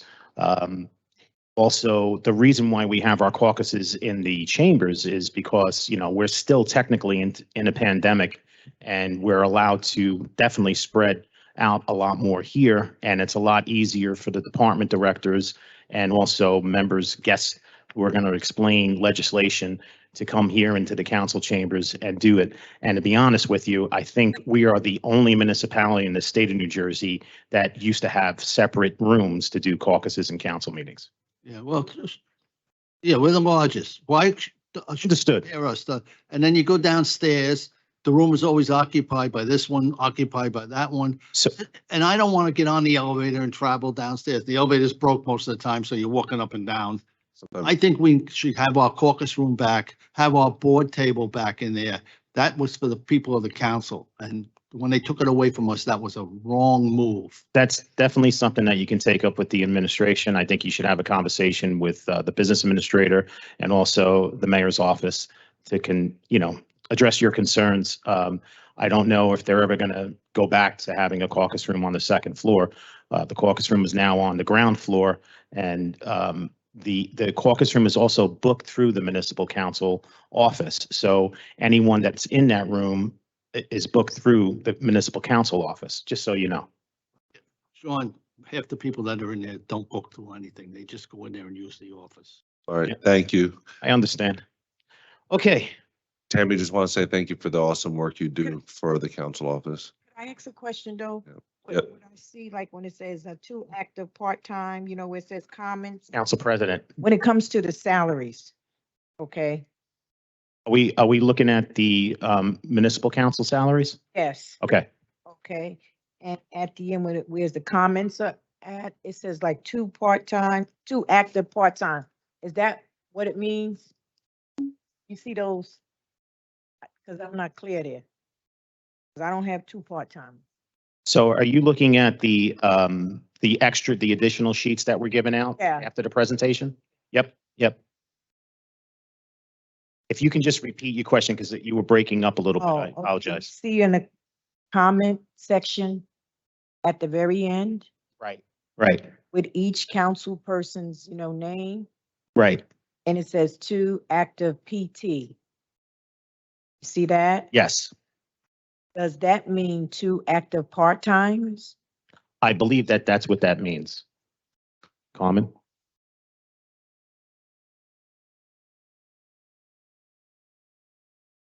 Because I don't have 2 active part-timers. I have 1 full-timer and 1 part-time.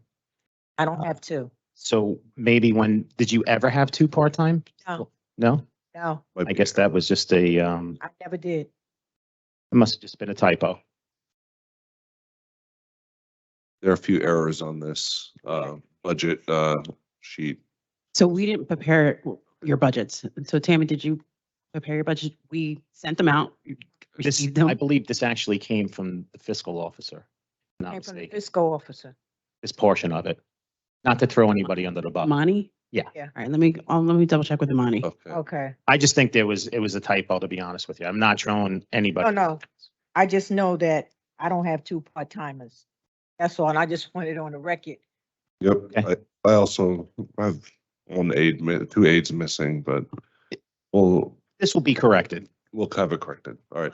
There's a second page that lists out all the part-times, and I'm wondering if maybe part of the confusion is that by ordinance, we set it up to have this, but as a council, we agreed not to move forward with that part of it. So while one day we could have all of these filled, but right now I think maybe it was meant to like if you have one full-time, then you have two part-time or however, but each council person splits up the salaries differently.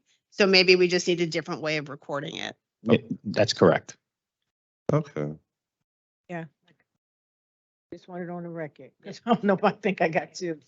Yeah, because the part-time is after the list of all the full-time.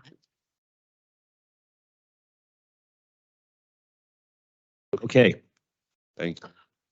John, on to the city clerk's office. So the municipal clerk is the secretary of the municipal council, secretary of the municipality, keeper of the seal, chief election officer, and we certainly found that out last night, how much of a chief election officer I am with the additional responsibilities of having all the poll workers come before the day before the election to pick up their supplies and dropping them off. We did not leave. My staff stood to almost 12 midnight, and myself and my deputy left at 1 and I left at 2 a.m. I'm just running on fumes. And the individual responsible for the records management of the city. This office of the city clerk handles OPA requests. And in 2022, we set a record. We had 4,665 requests filed. The office of the city clerk also processes applications for all vital records. Also, our office handles city council agendas, the municipal code book, landlord registration forms, municipal service applications, sound truck permits, and all elections within the city of Jersey City. So budget and staff totals. The budget increased only because of the union increases and also the increase that went across the board for managers. So that's why you see the slight, well, actually, it's a decrease from 2022 to 2023.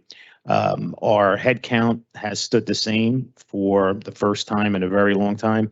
To 2022 to 2023, we have 15 employees, and that includes myself. So I'm pretty proud to say that's probably the most number of employees that we've had in the office of the city clerk in a very long time. Not that we can't use more. And our table of organization, this is pretty much how it's just set up. I do have an org chart that I supplied with salaries. We'll go over that in a little bit. I don't know if you guys have any questions or comments so far. Okay, hearing none. Our key performance indicators. So as you can see, we're holding steady with ordinances and resolutions that we've processed through the years. Marriage licenses, a little slight decrease from 2021 to 2022, but still holding steady, and we're currently at 737. OPA requests, as you can see, the increase is going strong, and we're already at 22,418 as of yesterday. The debt certificates, they're up and down. You know, you can't predict on debts, unfortunately. We're currently at 555. Marriage licenses, that has nothing to do with us, right? Is that So the marriage licenses these are the licenses that are issued. So when a couple comes in to apply, this is a license that's issued. It's not necessarily performed in the city of Jersey City, but issued by the city clerk's office. got it? And then another key performance indicator is our birth certificates. So in 2022, which is the first full year of issuing birth certificates, we issued 2,076. That's single copies. That does not include the multiple copies that most people request. When you have families, excuse me, who have newborns, you know, they request more than one certified copy, and they're smart to do so because, you know, you can always use one down the road. keep one in an important place and then the other you can use for all other agencies that you have to use it for. Someone is born in another municipality, but they're Jersey City residents. They get their birth certificate from who exactly? So where the birth is performed is where the birth is filed, just like the marriage, just like death. So all three vital records, wherever this event occurs, is where the event is filed and where the individuals would pick up certified copies from. Got it. Thank you. Marriages is a little different. So if you have, I know you didn't ask this, but I just want to explain this because the people are watching at home. If you have two out-of-town individuals, like a couple that's out of town, they live in Pennsylvania, but they want to get married in our great city, they're allowed to do so. However, when they apply, it's the air and everything. I'm sorry. When they apply, they have to apply in Jersey City and they must be married in Jersey City. They can't be married anywhere in the state of New Jersey like the other way if you were a New Jersey resident. Understood. Thank you. And just a little touch on the births. So Amanda, who is sitting in front of you, doing me a big favor, and John is actually handling election stuff. So I have to spread my office thin. But Amanda is our deputy registrar, and she's one of the main individuals that handles the birth certificates. So she can attest to this as well. So there's individuals that come into our office that have an appointment, and there's times where we don't have the complete file.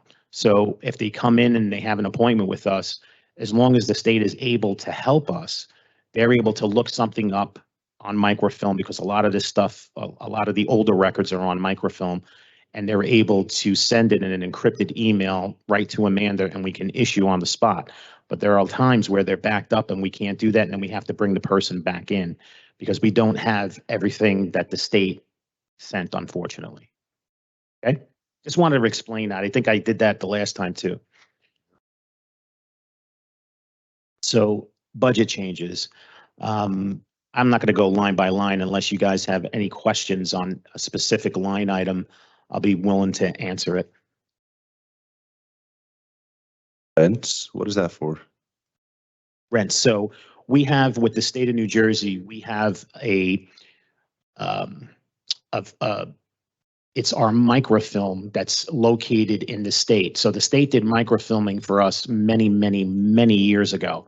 And the good thing is to have, for a disaster plan, God forbid if something was to happen in our office, we are able to retrieve those documents that the state has, and we do pay a rent. It's been the same fee for over 30 years.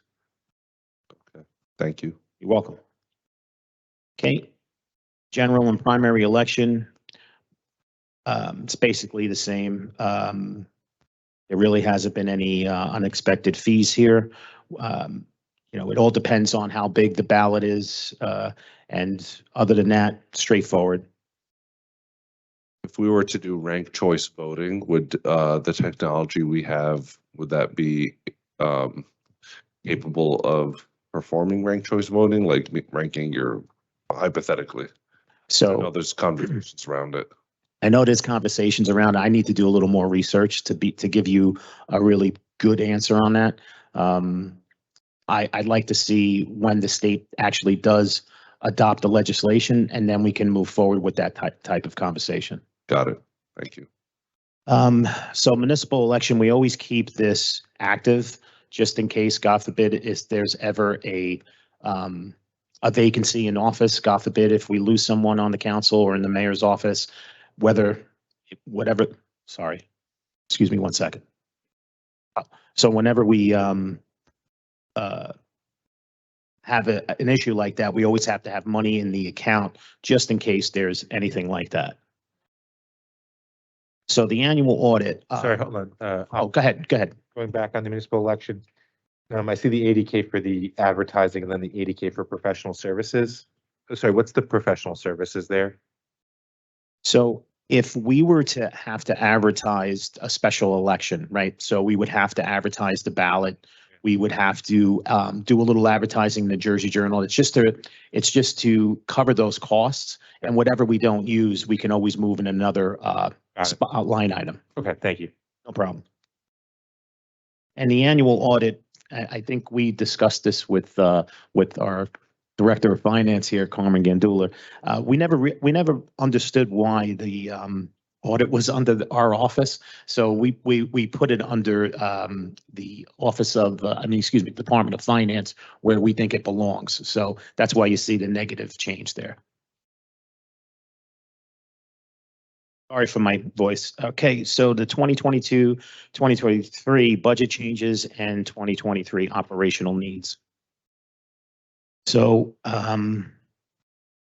pretty much self-explanatory. If you have any questions on the budget justification changes from 2022 to 2023, I'd be happy to answer them.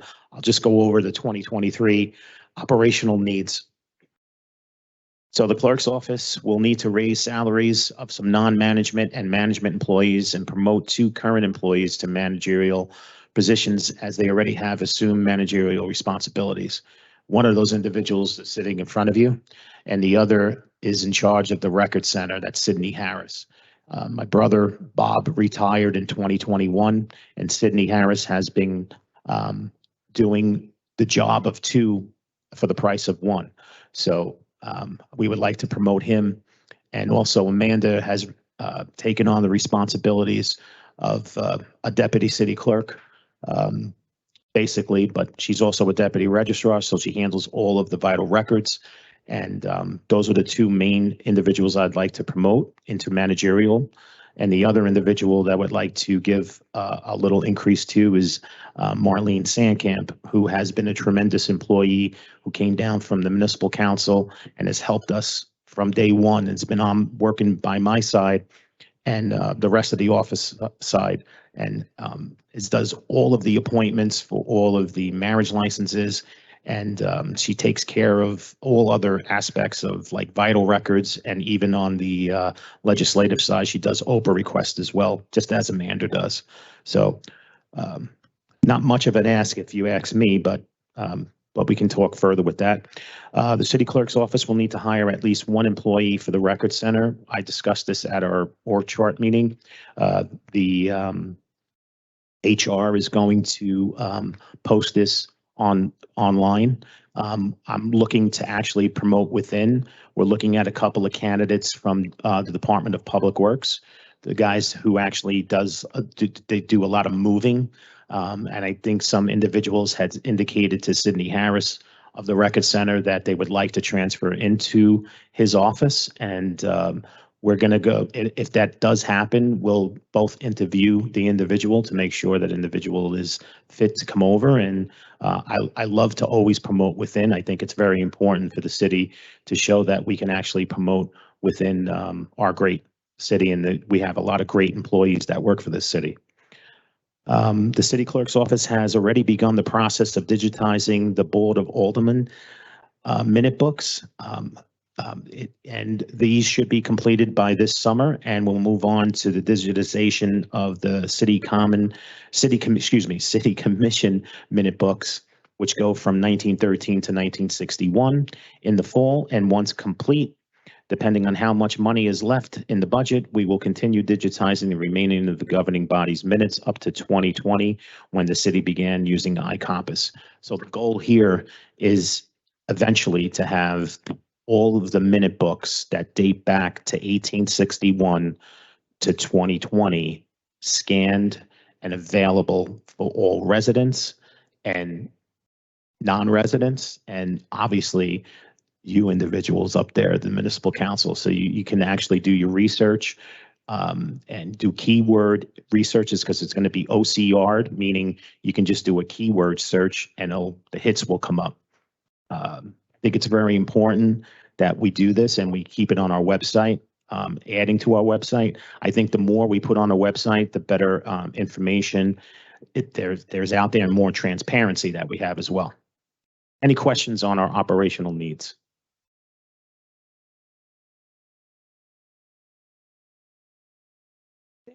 Done. So just real quick, going over our org chart, as you can see, starting with the director's office, you see myself, and then Marlene is next to me, and then we have John Hallinan and then Amanda Bransky. So you see the salaries. The salaries are listed without longevity. Not that I want to talk about myself at all, but I'm gonna a little bit. So I'm probably one of the lowest paid directors in the city of Jersey City. Whether you consider me a director or a statutory required officer, that 140, 576 compared to 175 that every other department director makes, I don't think that's completely fair, but I just wanted to put that out on the record. Sean, you're absolutely correct. It's absolutely unfair. I know you work personally. I've known you for years, and that is a shame. You're the lowest paid. And then we have broken down how we break down our office. With you also is an ordinance that we did. We reorganized our entire office. We broke it down to Office of Government Records, which John Hallinan heads. And if you look at John's salary as well, compared to the deputy municipal clerk in Newark, John makes significantly lower than what the Newark deputy city clerk makes. Deputy city clerk in Newark makes $140,000, just so you know. Sidney Harris, chief records manager, he's making $47,700. I mean, for doing two jobs for the price of one is very tremendously low paid. That's why I wanted to promote him into management. And that's the number that I'm looking to put him at. And if you look at the rest, it's pretty much self-explanatory. That vacancy, that's the records retrieval operator. That's the person that we would like to promote within. And that's the salary range for that individual. And then Office of Vital Records, Amanda Bransky heads that office. And you can see we're looking to promote her to the second deputy position. Again, that goes with the reorganization ordinance, kind of coincides. And also, you know, Robert, God rest his soul, always had a succession plan. And that's something that's very important to me. And you always want to have that in the office of the city clerk. So you just don't want to have one deputy city clerk to take the position. You also want to have a second one, because once that person takes the position, if it all goes well, then that person steps into the first deputy position, and then you can also promote another person. So right now, my goal is, before I retire for the city of Jersey City, is to not just have John and Amanda, but to also have another individual in my office to become what we call a registered municipal clerk, or RMC. If you see those initials after my name, that's what an RMC stands for, a registered municipal clerk. So I have everybody in the office is able to take these classes. They're provided through Rutgers. You have to get an 80 in each class, and then you have to take a state exam, which you also need an 80 in. So these individuals will also have to keep up their certification once they get that. And I think it's very important for our office to always have that kind of succession plan. Does anyone have any questions? Because I know I went a little long. Oh, Sean. I appreciate it. I appreciate it. Thank you very much.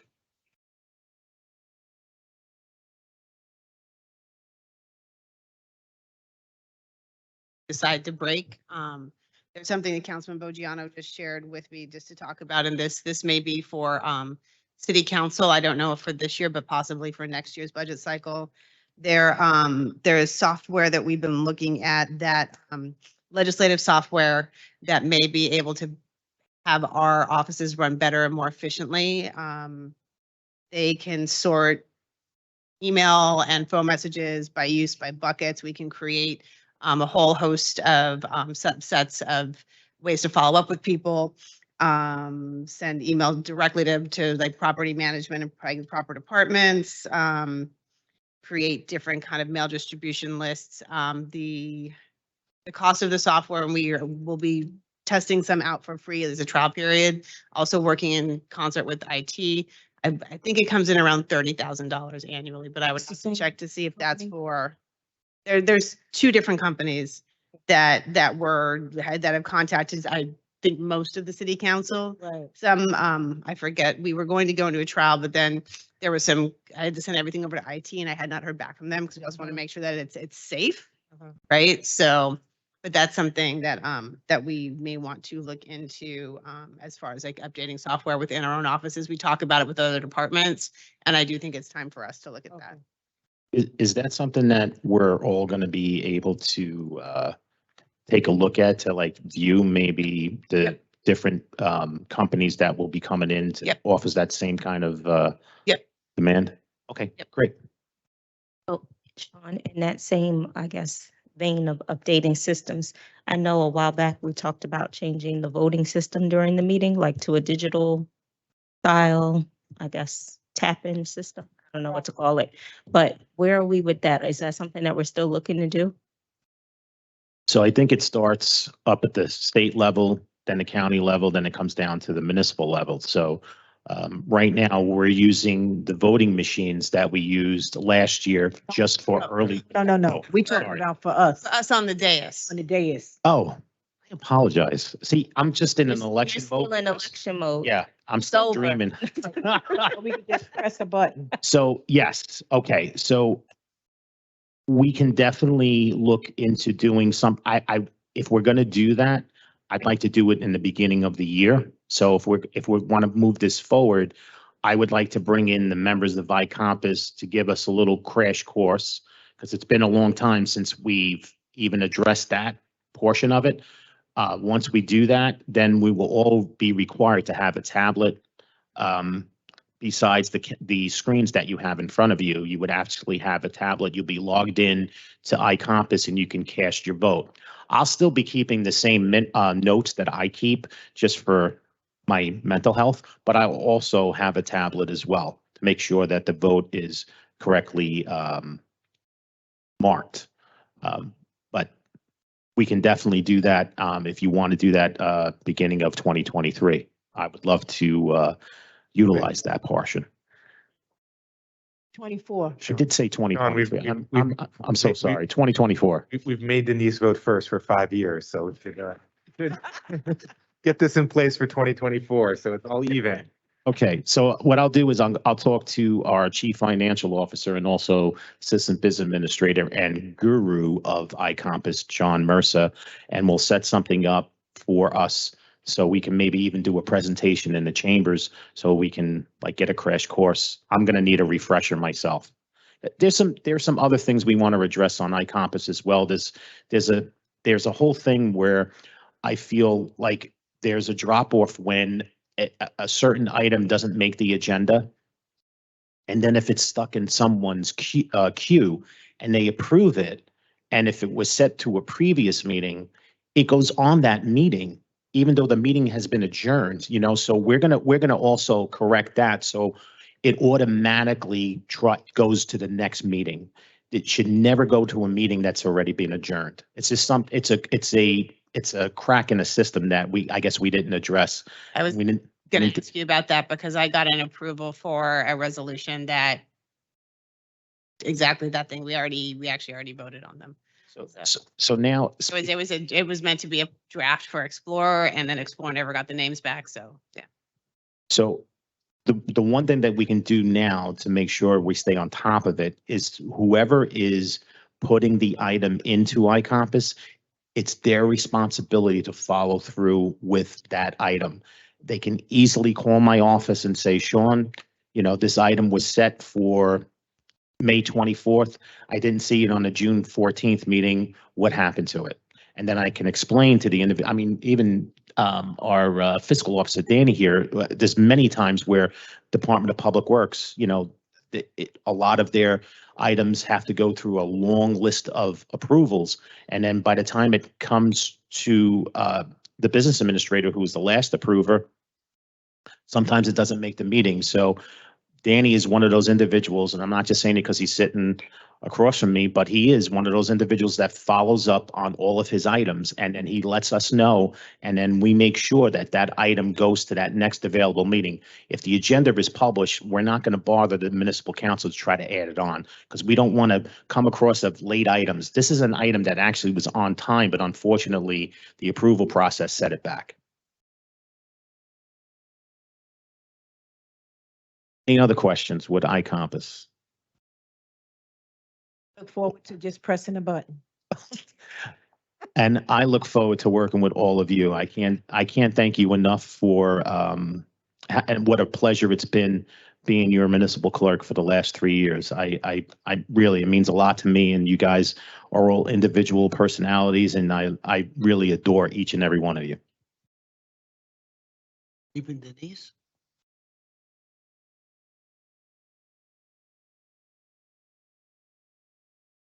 Denise. Go ahead, Amanda. Okay. Motion to adjourn at 1:46 PM. Motion made by Councilperson Prinzary, seconded by Second. Council President Waterman. All in favor of the motion, please say aye. Aye. Okay, we are out of here at 1:45 PM. Thank you. Thank you.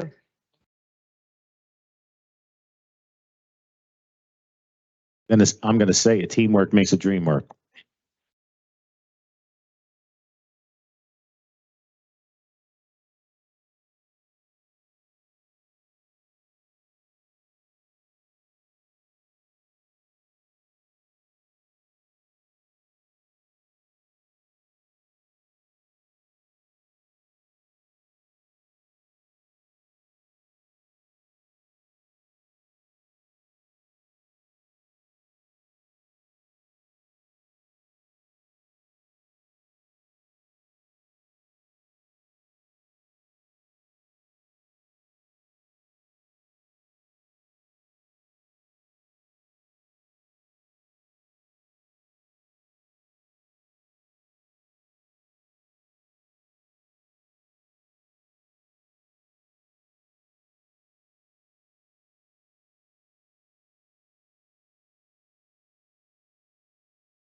Okay, good afternoon, everyone. We are back on the record. I'm silencing my cell phone, so I hope you guys do the same. We are on the record. Today is Wednesday, the 7th day of June, the year 2023. This is a budget hearing for the Department of Public Works with the Jersey City Municipal Council. We had a scheduled 2 p.m. start. The clock on my cell phone is showing 2:09 p.m.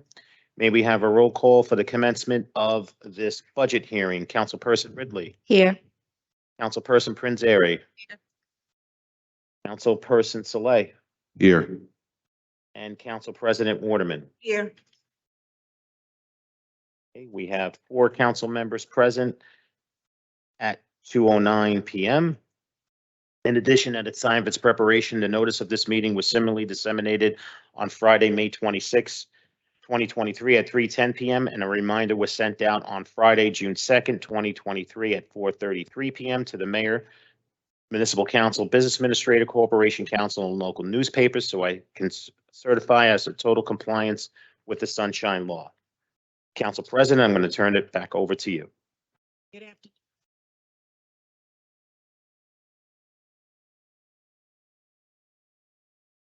Afternoon, Council President, members of the council, Director Kears from Department of Public Works. Danny Bajanot, Finance. Could proceed with the presentation. Okay, we're here today to present our 2023 budget presentation. I believe you received a copy of our PowerPoint. So we'll just go page by page. If you have any questions, please feel free to stop me. Department of Public Works, obviously, we're responsible for the Jersey City's infrastructure, such as roads, maintenance, repairs of the city's fleet for about 1,500 plus vehicles, traffic signals to graffiti removal, 45 city-owned buildings, garbage and recycling collection, bulk disposal and recycling, and much more. The goal is to maintain and improve the quality of life for our residents. The mission of the Department of Public Works is to provide the citizens of this great city with the world-class infrastructure, maintenance, and engineering services that are efficient, effective, responsive, and responsible. We are dedicated to the vision and core values. Vision of DPW is to enhance the quality of life and improve ability for the citizens of Jersey City. DPW strives to continuously improve its operations in order to provide a safe and a sustainable environment for our constituents on a daily basis. A table of organization consists of the Director's Office, Division of Recycling and Enforcement, Division of Administrative Services, Division of Forestry, Division of Auto Mechanics, Division of Sanitation, and Division of Buildings and Streets. As you can see, as you go through the PowerPoint, it lists the various office holders and the positions that they hold. We're pretty much right now, like many of the city departments, we did lose some key people during the early buyout, so we will be looking to replace some of the folks that you'll see in the different various colors that are on the sheets here. In particular, one of the things that we are looking to do right now is, in particular, is the CDL drivers, which are always a big demand. And unfortunately, we just had loss of one of our senior mechanics on a fire side who was injured the other day on duty. It looks like he's going to be out for an extended period of time. And both he and the other gentleman who run fire operations for maintaining our fire service, they do a phenomenal job. One of the things that we were able to do is cut a lot of the outside vendors, something to the tune of almost $2 million when I took over the reins at DPW with the assistance of Dan here to my right. And we did that by hiring additional people. Unfortunately, many of the folks we hired are now moving on, coming retirement age, and so that it is a loss, and we have to replace them as soon as possible. I never want to get back into that, farming stuff out to outside vendors unless it's absolutely necessary. Two other things I'd like to point out too is that about several years ago, we had inspectors assigned specifically to handle sanitation issues. And I know, in speaking to all of you pretty much on a daily, weekly basis, sanitation is a major concern. We're at a distinct disadvantage because we don't have our own in-house inspectors. They've been assigned now to the Quality of Life Task Force under Jake Hudnut. And, many times we'll get calls, from you folks that, we need lots cleaned up and things like that immediately. The unfortunate part about it is that we can't initiate a cleanup until we file a notice of violation, initiate proper summonses. There is normally a delay. Obviously, in doing that, we recoup the funds that it costs us to reclean that. So, in addition, when the inspectors were physically located on the sanitation and recycling, we were bringing in a substantial amount of money, based in fines. I'm not quite sure what that is now, but I think the addition of 4 inspectors and 1 supervisor to handle specific sanitation issues and recycling issues and things like that, in addition to overseeing the overnight garbage collection, would be a direct advantage for us to have. I would hope that you would consider, considering that once again. Another thing that it disturbs me, Dan and I have had multiple discussions about this, is that back in I guess it was in early 20s, actually before that, there was a law that was passed regarding the management of solid waste management. This is in your packet. And basically what the state did was designate the counties to determine who would handle their solid waste management, basically, as we call it, a tipping fee. And there again, in our case, it's the Hudson County Improvement Authority, and we are paying approximately $13 million a year, the HCIA, to oversee this operation. Now, I would say that, based on the passage of this, which was, I believe it was back in the early one I had seen was like back in the 80s, I think maybe it's time that a second look be given at this on the legislative side, where either, we'd be able to bid this out or possibly do, some other type of internal monitoring of this where, $13 million is a lot of money. If you remove that from our operating budget, my operating budget would be about 10 or $11 million. It's big money, so that's something there again, I think that we should be taking a look at to see if there's any possible revisions or anything like that where we could, go in a different direction. But some of the other things that we've done over the last couple of years, we've streamlined our automotive services, increased the amount of vehicles that's placed up for auctions and things like that.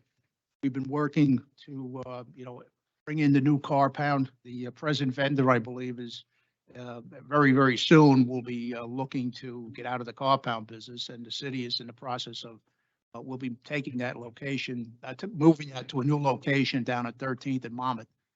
So this is all preparation that we've been doing. Among our accomplishments, we sold 107 city vehicles and equipment through the public auction process, generating over $305,000. We moved over 25 offices across the city from various building locations.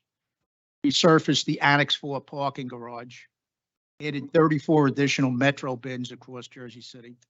We've greatly enhanced the capabilities of our tree operation, forestry operation. We actually put a gentleman in who previously did the service for the city of New York, and he's done a phenomenal job. And there again, that's on a round-the-clock emergency basis as needed. Obviously, monitoring and handling our 24/7 winter storm operations. 620 residents have composting in their own backyards across the city with 11 drop-off sites. Successful recycling program for city buildings, including police and fire stations. Manage relationships with government agencies and other government senior representatives for New Jersey Transit, Conrail, Verizon, Comcast, Port Authority, NJDOT, New Jersey Turnpike, and city issues. Mitigated the 342 flooding issues, and obviously I'm happy to report today that building is now reoccupied, effective today. The new public safety building, obviously we assisted in the operations of that when it was being built, lending technical expertise, and obviously too, we also assist in monitoring and managing that building. Ensured all operational and safety issues are addressed and oversee the operation issues associated with the Annex, all city-owned properties along the MLK corridor.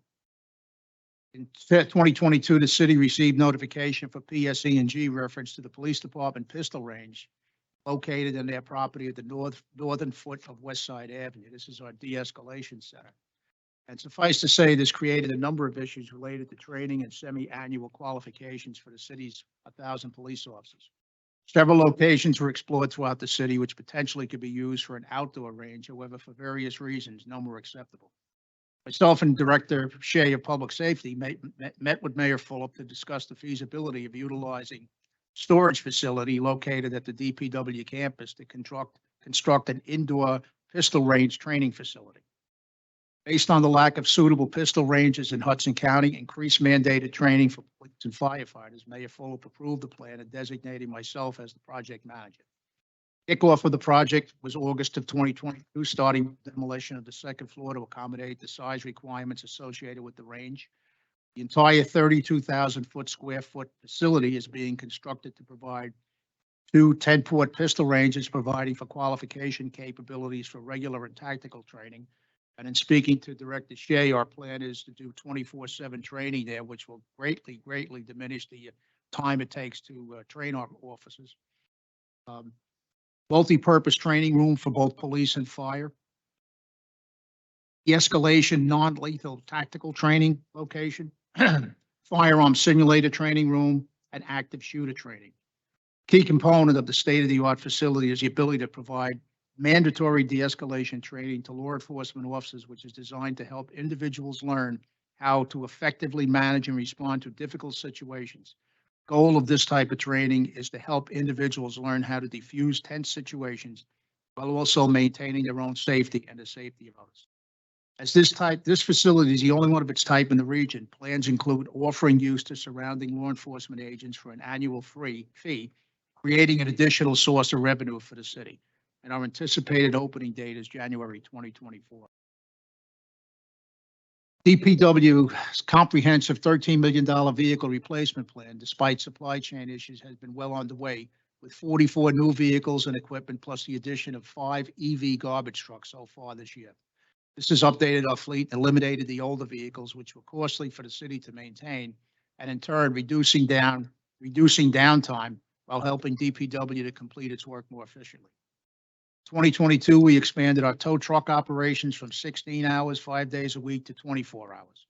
The expansion of in-house towing operations has afforded the Division of Automotive the ability to reduce our dependence on outside vendors, which saves the city while also reducing response time. Division of Automotive has also assumed the responsibility for emergency service unit towing, bringing ESU towing in-house will allow the city to remain in control of chain of custody at all times. We expanded the number of automotive personnel by hiring 3 mechanics, a welder, a tow truck operator, a labor and parts clerk. 6 of the 7 are minority hires and 5 of the 7 are Jersey City residents. We started the process for new car impound location, running electric, sewer, and grading and milling. We saved over $180,000 using alternate dump sites for specific materials only, construction and sweeping. We collected 1,800 tons of sweeper debris. Residential housing garbage collected over 100,000 tons. Garbage collected and disposed of DPW, 4,500 tons. Properties cleaned by DPW sanitation workers, abandoned and vacant buildings and lots, 420. City lots, 320. Private lots, 85. Dead animal picked up, 125. Removed all metal storage units and all records sent it to allow for interior demolition of new de-escalation training center. All the accomplished was increasing staff in the shop. It has reduced the outsourcing of repair work, saving the city's money on labor costs while building more morale and better work ethic among our employees. Verizon Connect Reveal is a fully functional, huge undertaking that was the largest municipal project of its kind in the state. This GPS camera system will have a major impact for city things where our vehicles are, how our drivers are behaving on the road, and how gas is being used. Reval can then cut its idling time, which is a big problem and damaging to the vehicles. Knowing where your vehicles and drivers are each day goes a long way in keeping everybody honest.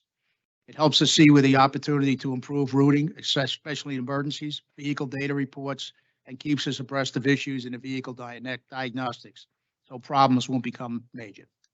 New work order program, Fleeto, is up and operational. The addition of 2 parts and broom employees has improved the flow of work orders and will reflect in gathering parts and labor costs. This will help us plan, schedule, and carry out maintenance with web mobile work orders. We'll be able to see parts and labor subtotals for line items, log which parts were used and which mechanics did the work, and monitor labor hours. Forecast service schedules based on actual vehicle utilization and improve planning and budgeting. Log repairs and service line items, cost, and vendors. Track and report on exactly what takes to resolve issues and preventative maintenance tasks, and better manage asset life cycle. Fleet managers, drivers, operators, and mechanics can efficiently in one central system to move along faster. Fleeto will pull data from our Verizon Connect system and integrate that information daily. We'll eventually manage our parts and inventory to ensure unnecessary costs optimize. Our present budget asking is, according to this, is $36,900,000 and $820,000. And if you go through the rest of the, the presentation here, it'll give you some breakdowns on what dollars are planned. Among our goals, the main goal is to reduce overtime by at least 15% department-wide. Various state of emergencies hampered that our effort. We continue to be accountable and fiscal responsible for the danger of 23 and future budget years. Our goal too is to increase community engagement in all 6 wards through outreach and our new recycle litter educational program. We have learned that the main focus in our mission is to reduce waste, increase recycling, and get the community to invest in neighborhoods and education and engagement. Our goal is to get a minimum of 50 residents and businesses in each ward to sign on to the Stop the Drop initiative, increasing our recycling educational program to 2 to 3 schools per ward, and engage the community at least 1 community cleanup per month. We will be collaborating with HHS and sustainability on recycling, composting programming, and the RRC community engagement office to organize community cleanups and translating our educational documents to better serve the community. Goal 3 is to continue to resolve the department-wide incorrect account issues, pay disparity, and title issues. There are numerous employees who have been operating out of title or making far less than their peers who are serving in the same title. Goal is to ensure that every employee is serving in the appropriate title and earning the requisite salary. In this process, we will also be working with HR to create more appropriate salary ranges for our technical staff titles, ultimately allowing the city to retain experienced and highly skilled employees and attract a larger pool of diverse and experienced candidates. We have resolved some of these issues. Our aim is to have these issues resolved by the end of 2020. We corrected all of our incorrect issues. Every employee with the department is now being paid at the appropriate account. Goal 4 is to encourage more local Jersey City vendors, minority, diversity, veterans, business with the city of Jersey City. Possibly changing the uniform rental vendor with an estimate savings of $50,000 to $60,000 annually. Possibly in-house janitorial services with a potential savings of $400,000 annually. Goal 5 is to develop a much more robust system of compiling and tracking citywide data for the recycling tonnage grant by creating a comprehensive dashboard for all city businesses and color-coded map based on the size and business type. DPW will create specific business residential properties, the booklet specific to business residential properties, multifamily, high-rise properties, schools, and the housing authority. These booklets will help delineate the different regulations each entity must adhere to and target residents that are not particularly social media savvy. The more strategically with sanitation, work more strategically with sanitation inspectors who will visit high-rise buildings unannounced to ensure that they are correctly recycling. This will not only serve as an educational component for high-rise buildings, but will also demonstrate that the city is strongly enforcing regulations for proper source separating. Goal 6 is to provide timely and cost-effective services related to the maintenance of all city buildings. Taking a close look at the services DPW provides, creating a cost analysis of the same and making a decision of what's best overall for the city in-house services, external use with trades, and analyzing vendor service and scope of work. Goal 7 is to cultivate standard services for all city properties based on requests received.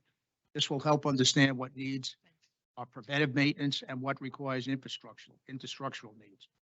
The division provides services and has no generating revenue capabilities. Therefore, the need has to be clearly identified. Creation and implementation of comprehensive beautification plan for various municipal buildings throughout the city, including exterior repairs, fence repairs, annual perennial flower plantings, mulching, etc. Installation and implementation of the Gas Boy digital fuel bus system. This is an automatic vehicle AVI solution where the vehicle itself is the means of fuel authorization recognized through the RFID tag installed next to the vehicle fuel inlet. Identifying the vehicle and authorizing fuel. This result is a fast refueling with no need for a card, PIN, number, or fob authorization. The system ensures that fuel only goes to the authorized vehicle and is dispensed in the appropriate amount. Removing the nozzle, trying to fuel another vehicle immediately suspends the fuel activity. Increasing professional development opportunities and training sessions department-wide that encompass supervisory and communication skills, disciplinary action, and other job-related training. And that'll take you into the actual budget. Is there any questions on all that he's covered so far?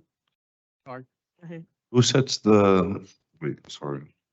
Did you get into the container rentals? I'm sorry. I'm sorry, Council. Container rentals? Container rentals, how much we're bringing in? Yeah. Do you guys set the fee for that, or is that state, or who sets the price for the container rental? I'm sorry, I'm having trouble here. Let me take this. Who sets the price for the container rentals? It's set by city ordinance. Oh, by city ordinance? Okay. I'm just wondering. Councilman, if you take a look at, from the PowerPoint, page 22, it gives one of the KPIs, which is the container revenue. So it gives you how much we generated from 2016 through 2022. And in 2016, that's when we inherited the JCIA, when it merged into DPW. Okay.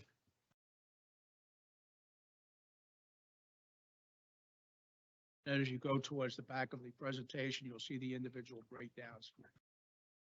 Can you put the microphone a little closer? Sorry, I can. As you go through the PowerPoint presentation, as you get towards the back, you'll see the respective breakdowns for the different divisions.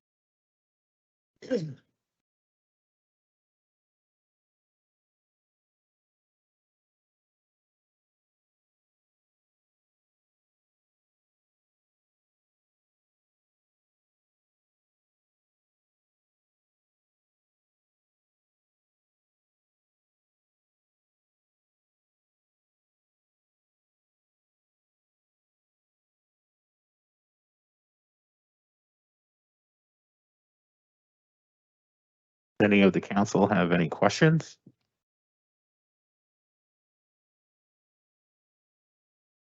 Sort of circling back to conversations we've had about bringing either recycling and or waste management in-house.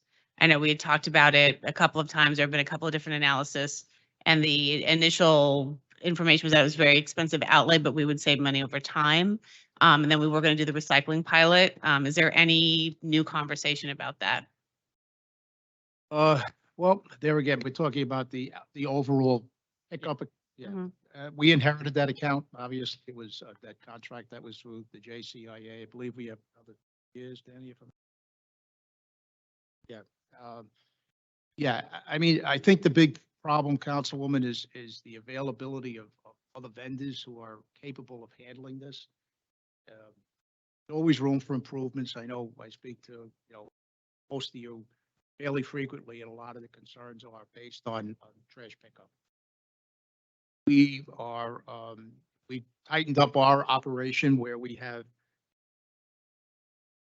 people on site from the company who actually handle the complaints as we receive them.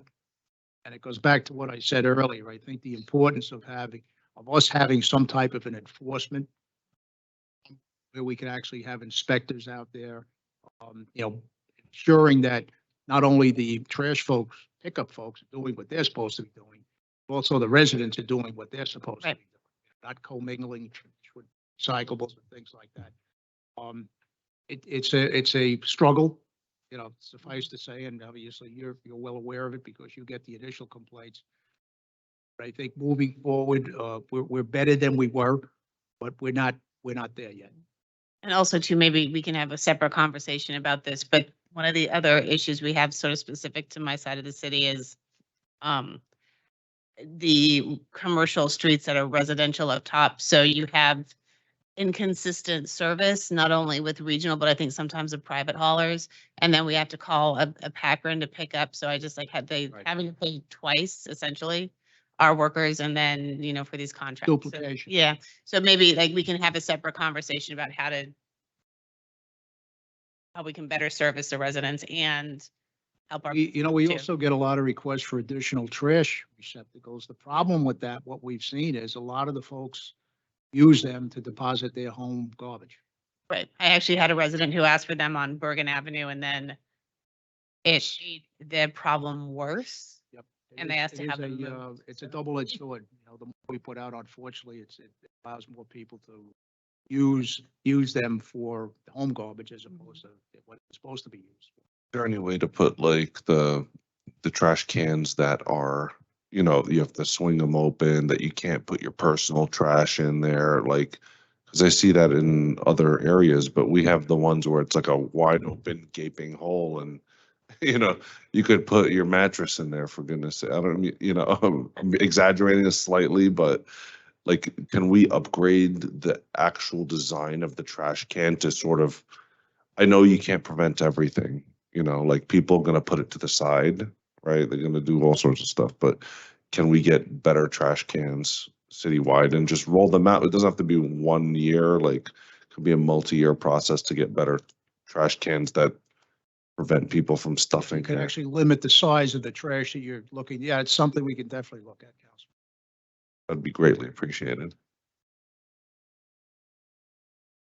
Director, has there been any more conversation about the street sweeping and switching to 2 days a week? Because I get emails from residents all the time asking when we're going to expand that program. And I've been trying to talk to sanitation about it, but it seems like there's like a pause. We're actually dealing with several issues. One of the issues is the enforcement side. Now, we have 11 sweeper routes. Many times we're finding we only may have 4 or 5 enforcement officers assigned to the sweepers. And unfortunately, human nature is if there's nobody write the summonses, they're not moving the cars. And this creates a problem where the street sweepers are not able to maneuver efficiently to clean the whole street. We will certainly entertain any requests for, 1-day sweeping. But I will say this is that it's not one size fits all. You have many areas that if we did it, we'd be getting complaints every day because of the trash and things like that. We've had some success, I know people don't want to move their cars, every other day or daily. But unfortunately, it's a double-edged sword. It comes back to, I think, educational, making sure people understand, it's not right to throw your garbage in the street. If there is, throw it in a regular trash can. Enforcement, which is very, very, very important. And then, of course, consistency. People have to know if they have to move the cars, they're going to move the car. We found, many times we do get calls, and it's like, well, they don't mind moving the cars as long as they see the streets clean. But other locations, you hear it as much as we do. We don't want to move. Parking is an issue throughout the whole city. So but it's something we can if you have an area that you're looking to do it, Councilwoman, we'll definitely give it a shot. Yeah, I think we should definitely look into it because I agree with what you're saying, with everything you're saying. I think it is a double-edged sword in some areas. We probably don't need to switch to the twice a week because the traffic is heavy. But the problem is the administration made a promise. And so now everybody's looking for it. And then we just stopped. So we have to at least do a test run or something that's, to show people what it's going to be like. I'll bring it up with Frank and we'll give it a shot. Okay. Okay. 2 questions. The Elgin street sweepers, how are they working out so far? They're working out very well. I know you bought new ones, right? We got the initial 8, and when we have the council was gracious enough to approve an additional 6. That'll give us 14. That'll really. They had bought the Ravos, the smaller ones. You see, they are definitely not as efficient as these are. The only difference with these, they're a lot bigger. They're a lot more maneuverable, but they're bigger. So going back to what I said earlier, the fact that we don't get people to move as along the entire route, you can see yourself, Council. If you have an open street, there isn't a scrap of litter by the time that Elgin goes down the block. Unfortunately, with the Bravos, I used to follow them around on some of the bigger routes, and by the end of the block, the stuff they picked up, they were dropping. So they're not designed for that type of operation. So we're gradually phasing them out. We'll probably keep maybe one or two of them for like areas, the pedestrian plaza and things like that, where you're able to get around and you don't really encounter that much more trash you would do in the street. But to answer your question, the Elgins are the state of the art. They're workhorses. They get out and, you can see the difference when they're on the route. And I recently saw North Bergen purchased a electric like vacuum that you can walk around and like, suck up things on the street. And, I was just wondering if that's something we could look into doing in Jersey City. People ask me all the time, why don't we have people cleaning the streets? Like, we only have 2 on Central Avenue, like they contracted out, but what are the constraints for you guys in terms of having someone clean up the streets and also adopting new technologies to clean, If you pull the budget as a request, maybe we can. Yeah, That would be the big thing. Let's face it, the budget drives our operation as in any government entity. The EVs we have obviously with our electric garbage trucks. Recently also put Chevy Bolts into service. So we're gradually phasing out, some of the more expensive vehicles that cost a lot of money to maintain and have really, really overseen their lifespan. I'm familiar with actually we're doing a test with one of those type of vehicles. We're looking to do something for the pedestrian plaza. Obviously, it requires charging stations and things like that, but it's something we can definitely look into. Yeah. Let me ask the administration a question. We took the enforcement from DPW to put it to quality of life, okay? How much money is quality of life bringing in since we took it from DPW? Council President, I know we were doing roughly 50,000, I would say. In Dublin, we're doing about 30 to 50,000 monthly when Okay, they were under DPW. when they were under you guys. Okay, do we know what they doing now since they under quality of life? Fortunately, I do not. No, But I will say this, is just that because he's administration, I thought he would know, it does impact Anything? the efficiency because, when we had the inspectors, if we received a complaint from any of you folks, Uh-huh. we could immediately respond to it. Now there's a delay, if Frank Lamparelli, as you all know, he's a sanitation director, Mhm. does a phenomenal job. But he gets frustrated with this too, because there is a delay. If we get a crew, Council President, if you call, we have a lot of Right, 1, 2, 3 Boswick Avenue, and it's a hazard. We want to get it cleaned correct. up. We can send a crew. The problem is that we can't do that until the enforcement action is already taken. We had the people assigned to us. We were able to do that. Crew would follow the crew, so to speak. Yeah. Losing. We will get you that information. I'll follow up with Jake and Danny and Carmen here. We will work together to, get you that. And according to the results, we can make a decision on where it should be housed. Yeah, and Carmen, I know we tight with this budget. I'm not trying to go over it, nothing like that. But if possible, is there a way, because we just losing money and I just know we are. If it's possible, if there's a way that we can give them 2 enforcement. You understand what I'm saying? Because I know Jake, is quality of life and we created this division and it's working in some areas and in some areas not. So is there a way that we can just give DPW the two enforcers that they need? Because we are losing a lot of money on the table and we do call them and now our hands is tied because what they used to do is they'll go, handle the situation and then they will bill the tenant, which helped us in the long run because, when you go to a community, you don't want it to look so blighted. You don't want the weeds all up. You don't want garbage piled up. Now for us to be going to the second step with quality of life, it gets frustrating on our end because you're trying to make a neighborhood look presentable. Correct, Council President. So I think there should be a separate meeting, I think, when it comes to operations, right? So finance presented the budget and reports what we need to do, but we can. I just wanted record, so when we have that meeting, this is brought up. Absolutely. That's why a lot I of. know Public Safety was here yesterday and Jake Right. wasn't present, and Jake did inquire about questions and comments about it, and so I am going to connect with him. Jake was here? No, I thought so. no, he was, Public Safety was here. Right, that's what I'm saying. I didn't. Jake did reach out to me and emailed if there was questions or anything specific, and I said, let's set up a call because there were some things that needed to be addressed. Okay. And to that point, Council President and Councilor Saleh, I can give you the location of Graham Street, which has been a continuous problem. It's an out-of-town landlord, you know, the enforcement has been, from what we're being told, sporadic. And there again, if we have a specific group that's assigned just to handle those types of incidents, I just think the efficiency would go up, the revenue obviously would be increased, and we'd be able to mitigate those types of problems. And our former Nancy Carbone was one of the supervisors that we had in the past, and she was great. She knew the issues, she knew who the problem areas were, and we would concentrate on them, and it gives a long way to getting them cleaned up. Okay, next.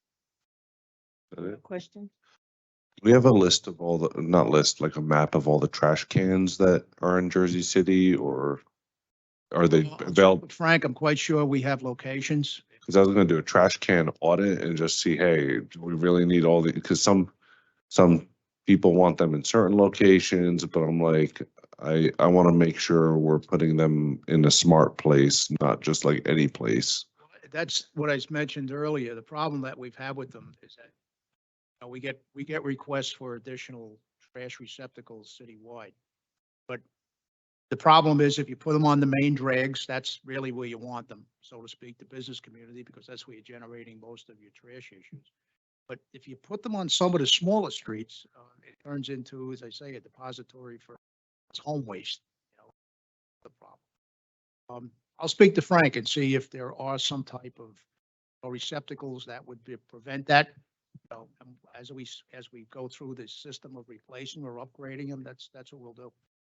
That'd be awesome. We can also like keep in mind what's going on today, right? We have a duty to our citizens, to our communities, to make sure that we are taking the steps necessary to take care of Mother Earth. So we have to recycle, compose, and expand those programs. I believe the council will have a big add-on into those, initiatives to be successful.